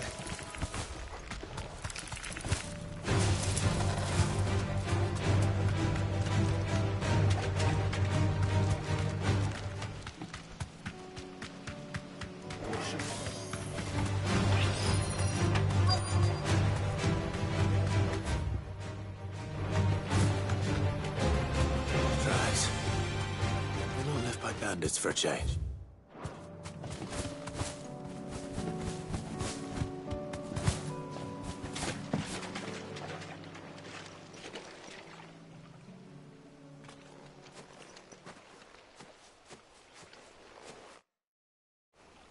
More tracks. And these look fresh.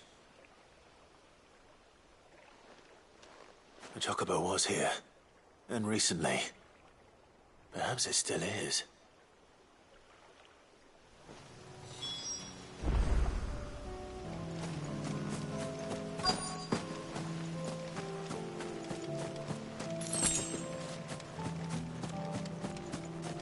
I don't hear anything.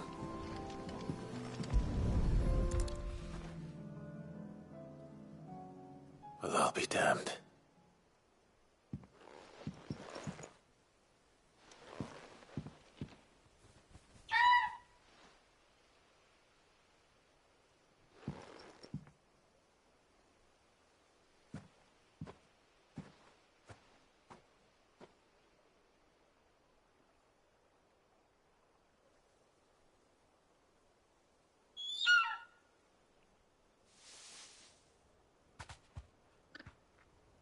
It's all right. I'm not going to hurt you. Just borrowing a feather for my friend.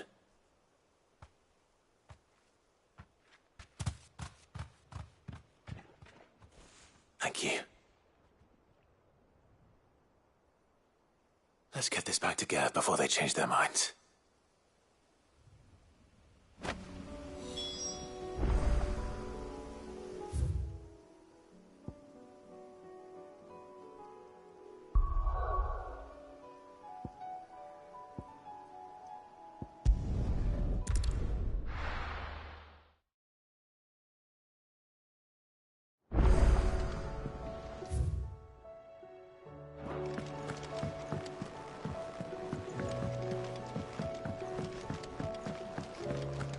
It was no trouble. Clive, you're back. How'd you get on? Any luck? Any luck, you say?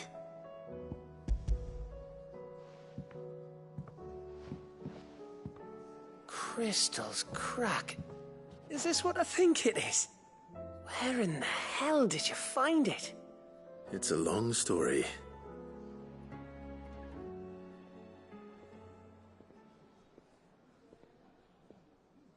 Right there on the road to Eastpool. Who'd have thought it? Everything up there's been abandoned for years. The empty cabin made for the perfect shelter. Though I fear my presence may have forced the poor creatures to look elsewhere. Don't blame yourself, Clive. The Blight's right on Eastpool's doorstep. They'd have had to move on before long, even if you hadn't have turned up. They'll find a new home. Trust me. After all, that's what us endangered animals do. Anyway, what matters is, you managed to nick us one of their quills before they could run off. And now all that's left is to fix it to the carving. I didn't know you could carve. Reckon there's a lot you don't know about me.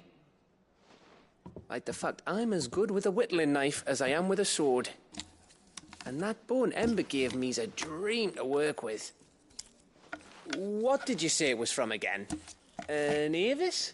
But it weren't your Avis, Sid. I slew one of my own at last. So all those long nights in the pit finally bore fruit. I'm proud of you, Ember. Don't speak too soon. I ain't done my trial yet. There we go.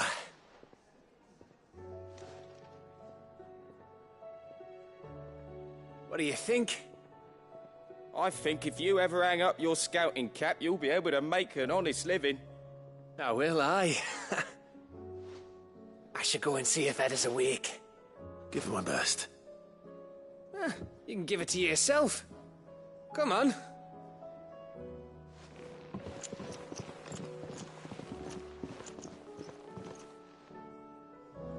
I don't want Gav to give up being a scout, honest.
Yes, my lord?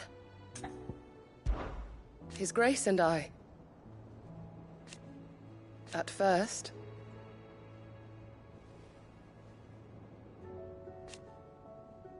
It was my duty to him.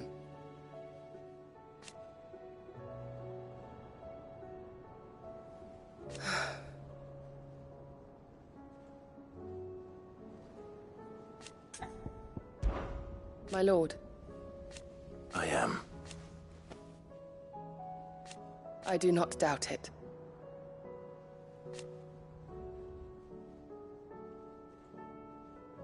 Thank you, Yute. May you return safely. Have care, my lord. Ah, me lords. How are you feeling? Well, thank you. Is something wrong? Wrong? No, nothing like that. What it is, Go on, please.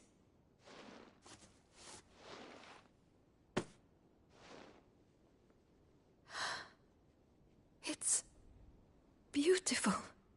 Did you make it? We did, aye. It's from all of us here at the Hideaway.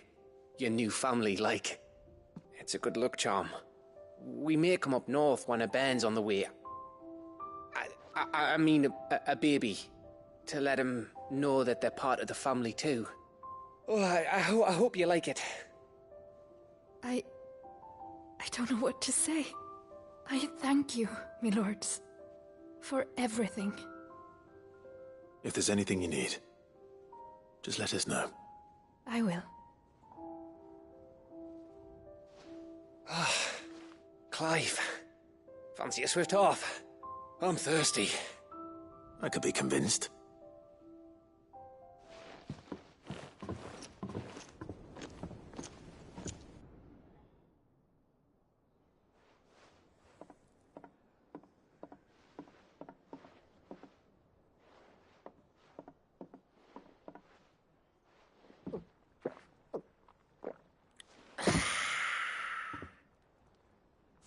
Don't you think you've had enough? Oh, we're celebrating. I'm gonna be a father. I think Edda might have something to say about that. You know what I mean. Bit of light in these dark times.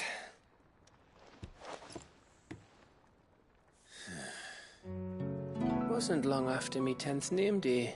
My mum told us she was with child again.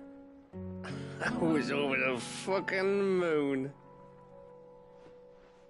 I was looking forward to having a little one to lord it over.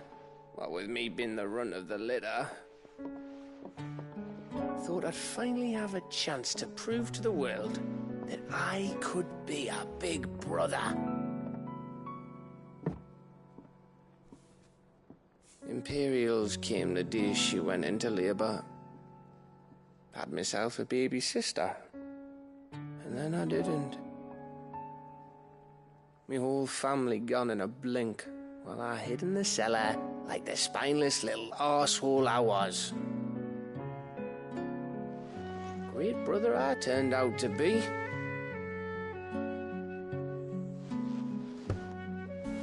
I'll never be a leader. And I'll never be a hero. I'm just a daft little dog who comes running when his master calls.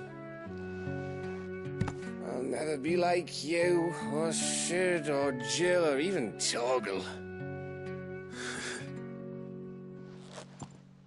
Have you finished?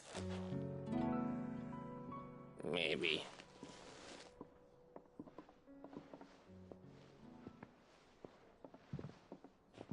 Do you know why you're our best scout?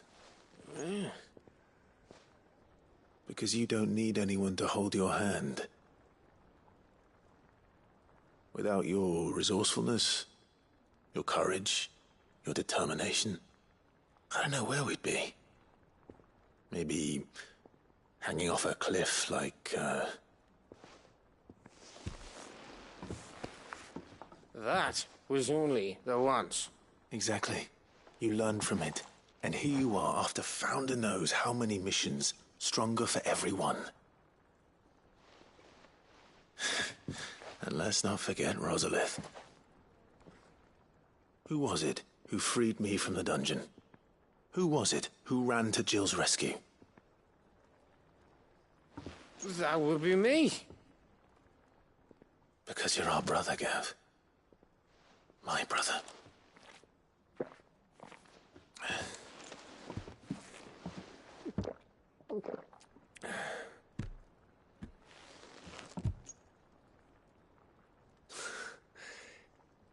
Your brother.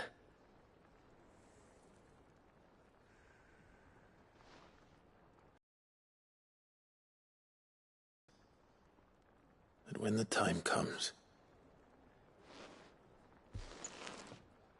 I get your room.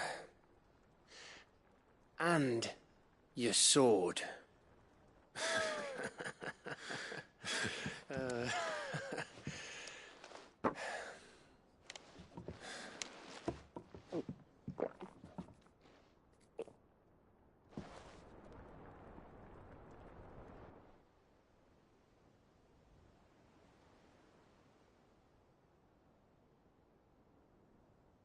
I may have had one too many. You may have had 10 too many. I said I was thirsty. Better get back to work anyway, after I walk this off. Clive? What is it? Thanks for, you know. I know.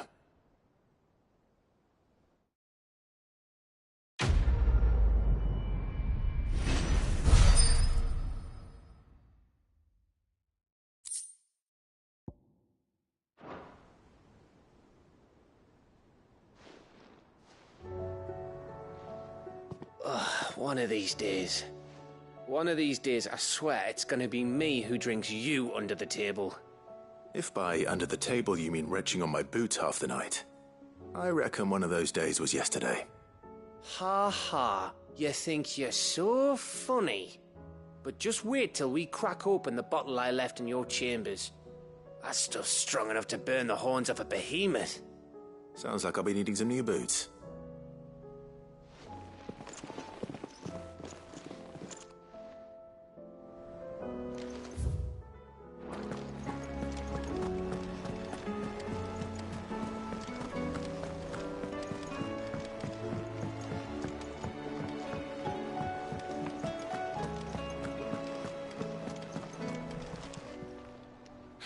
Help you today, Clive?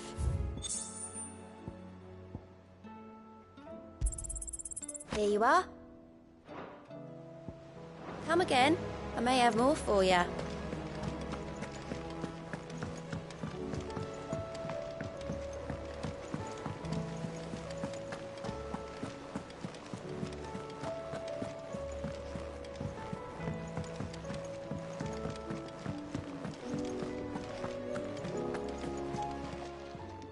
Clive. Go on, then. You're rubbing me blind, you know. Is that all?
What are you looking for?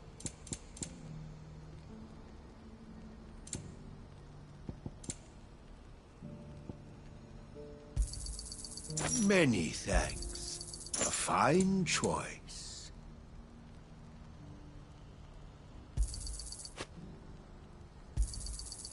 Many thanks. Farewell.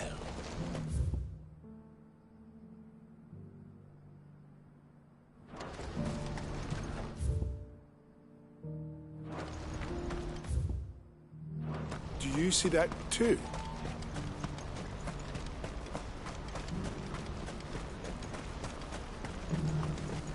Papa? What is it? Don't ask me.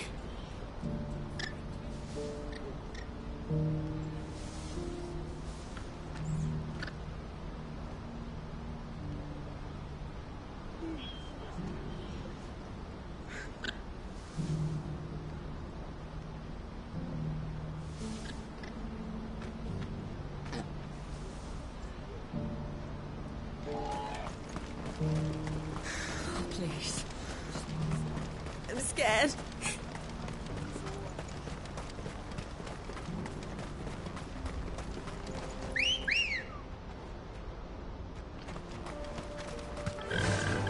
Run like the wind.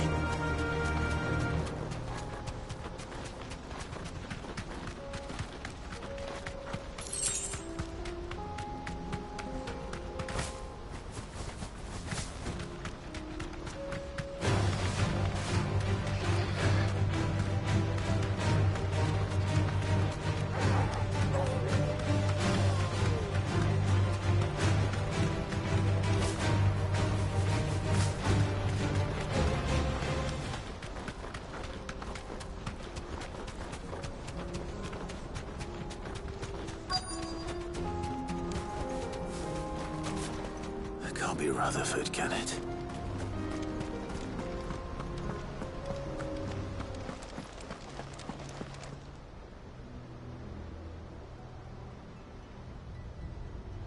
Turncoats and cowards, the lot of you! If it's a fight you want, it's a fight you shall have! Allow me. I don't need your...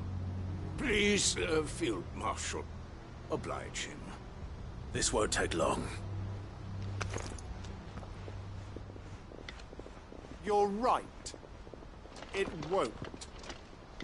Men, finish him.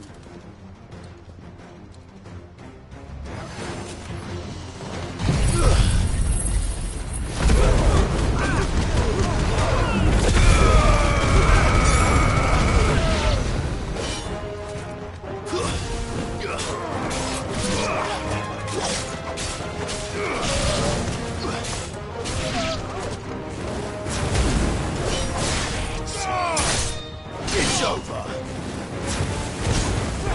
You lose.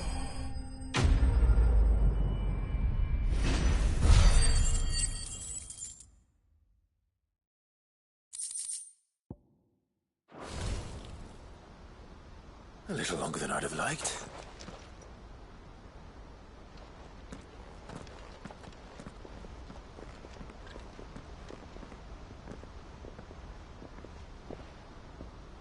Field Marshal Havel, I presume.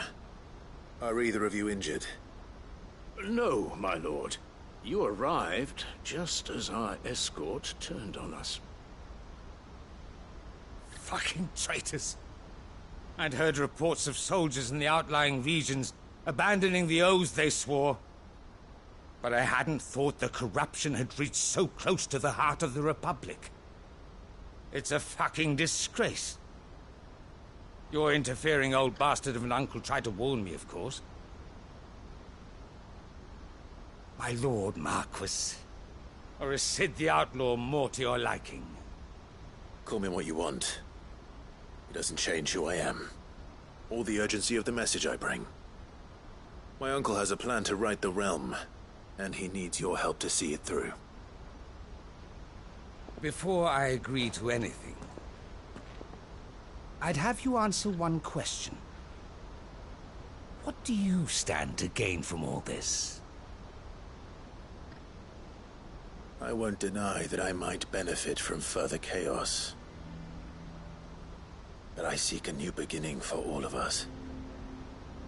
And while the choices I've made may not always have been the right ones, I know I made them for the right reasons. For so long, so many of us have been told how we could live, how we could die, when it should have been our decision all along. Now we have a chance to put things right. But in order to take it, we must stand together. Even if it be beside those with whom we don't see eye to eye.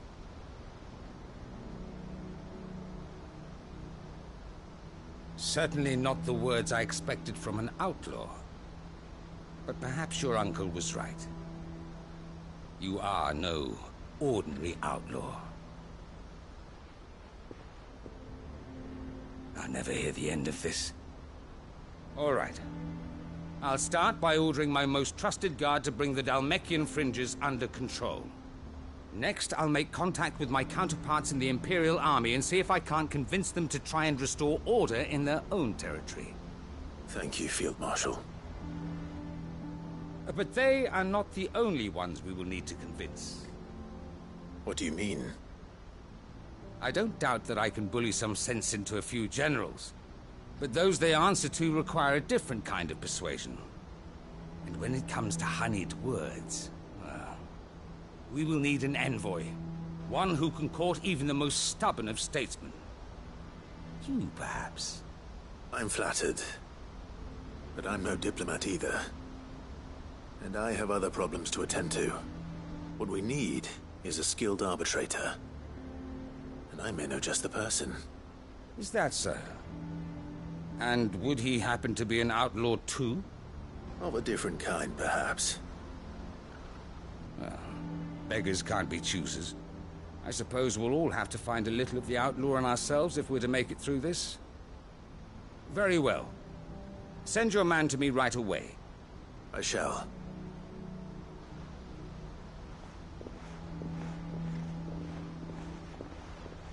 My Lord Marquis. Your Lord Uncle bade me escort the Field Marshal to his manor in Port Isolde. And I will see that my associate joins you there. Very good, my lord.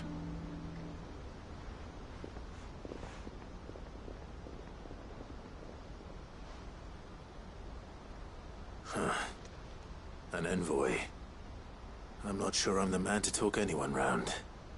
I can barely convince my brother to take his medicine. No. This is a job for someone with experience. Someone like Quentin. I hope I can convince him at least.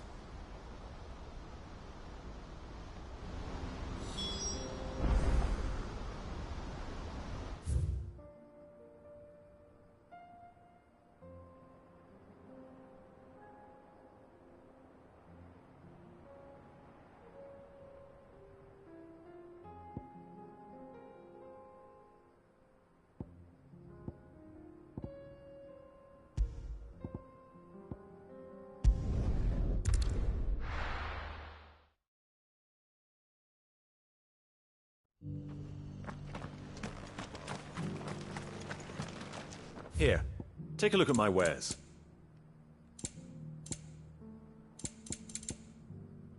Take care.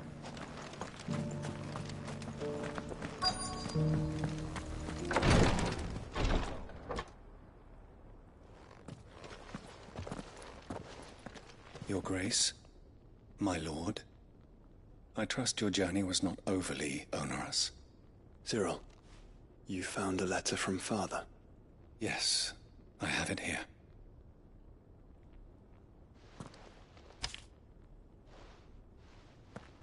If you would do us the honor, my lord.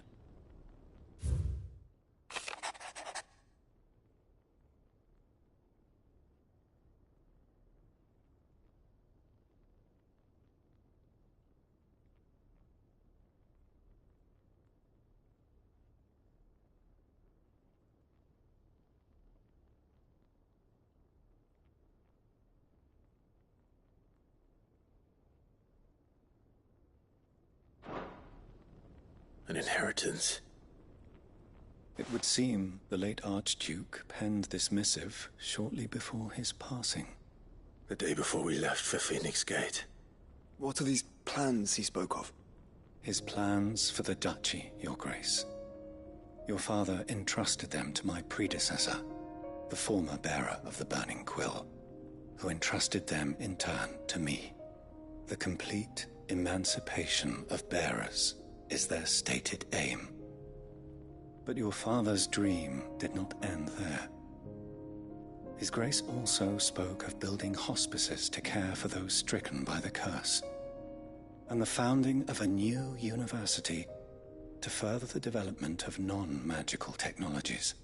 With the blight spreading ever more widely across the twins, Archduke Elwyn saw this as the only means of securing Rosaria's survival. He wished to see men and bearers treated as equals.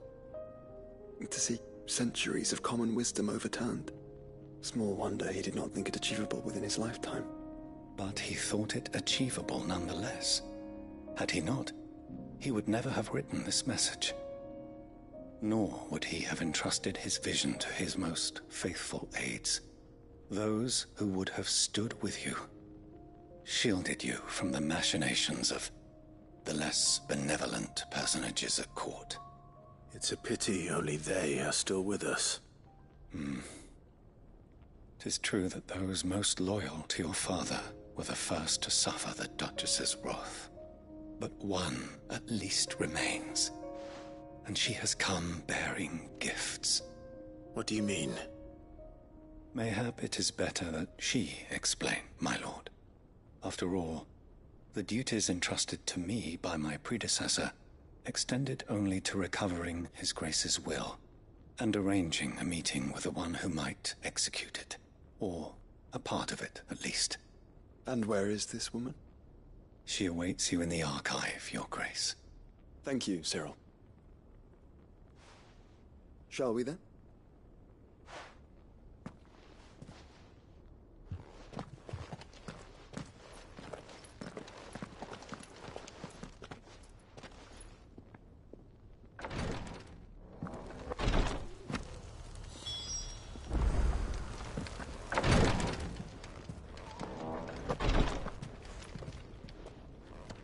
Lord Marquis, if you have a moment.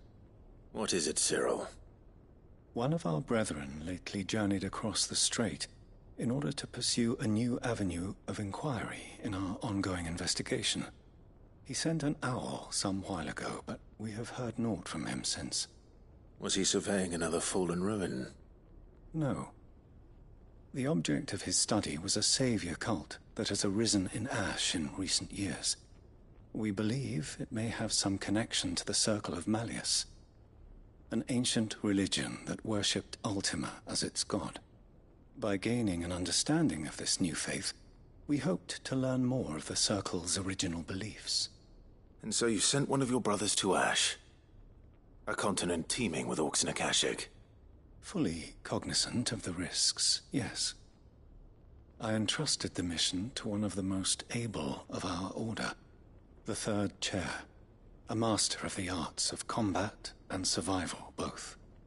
Though he has been silent for some days now, I have thus far refrained from sending any others in search of him, lest they be lost in turn. Yet, it seemed only right to inform you of the situation, given your unique experience of the perils of Ash. For as you so earnestly advised me, it would not do to abandon a man to his fate, when he might yet be saved. It would not. But Ash is a big place. Can you be any more specific? Perhaps. The last owl I received from him mentioned a village where he had heard the cult were wont to assemble. Mickleburg was its name. It lies in the southern reaches of Waloed. If aught ill befell him, I expect it did so there. Right. I'll see what I can do. You are much too kind, my lord. Go then, with my hopes, and may the Firebird's flame ever burn in your heart.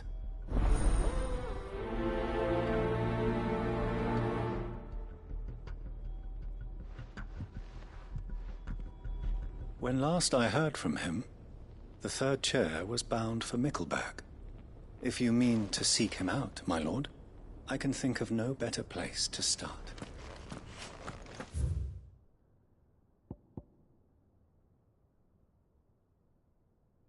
If this new faith really is an offshoot of the Circle of Malleus, then... Let's concentrate on finding the Third Chair first, shall we?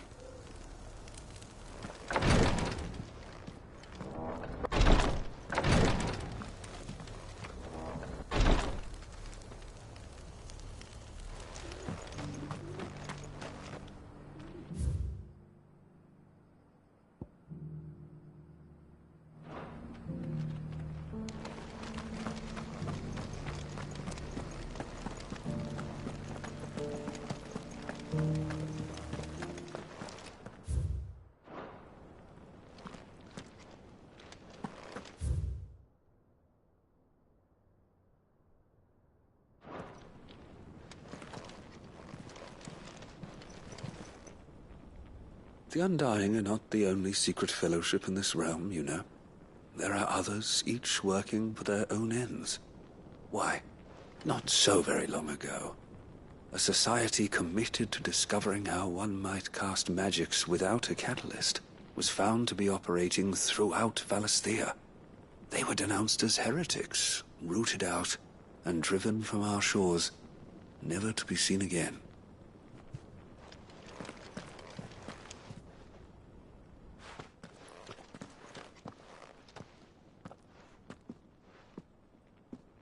My lord, your grace. I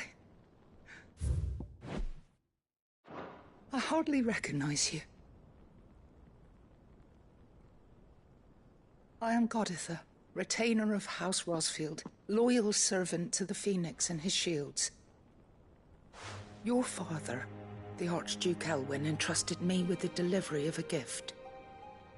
I only hope you can forgive my tardiness in bringing it to you. Lift up your head, Lady Goditha. You have our gratitude for your service to our house and to our father. I merely did my duty, as any proud Rosarian would. My lady, perhaps you could explain a little more? What exactly is the gift you bring?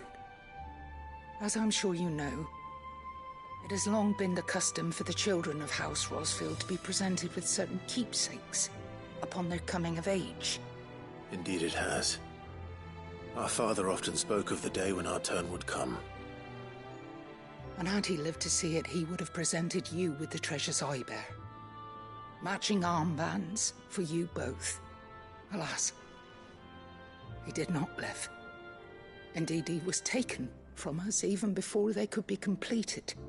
He had intended to claim the Heartstone with which each armband was to be finished himself, but it was not to be.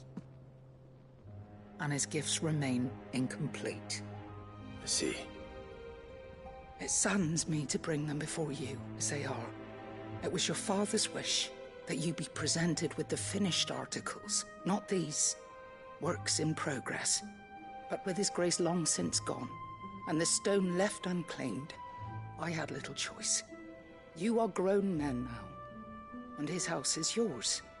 And while I would not presume to insist upon your claiming the Heartstone in his stead, I know that nothing would have pleased him more than for you to do so. Thank you, Lady Goditha. What say you, Clive? What else?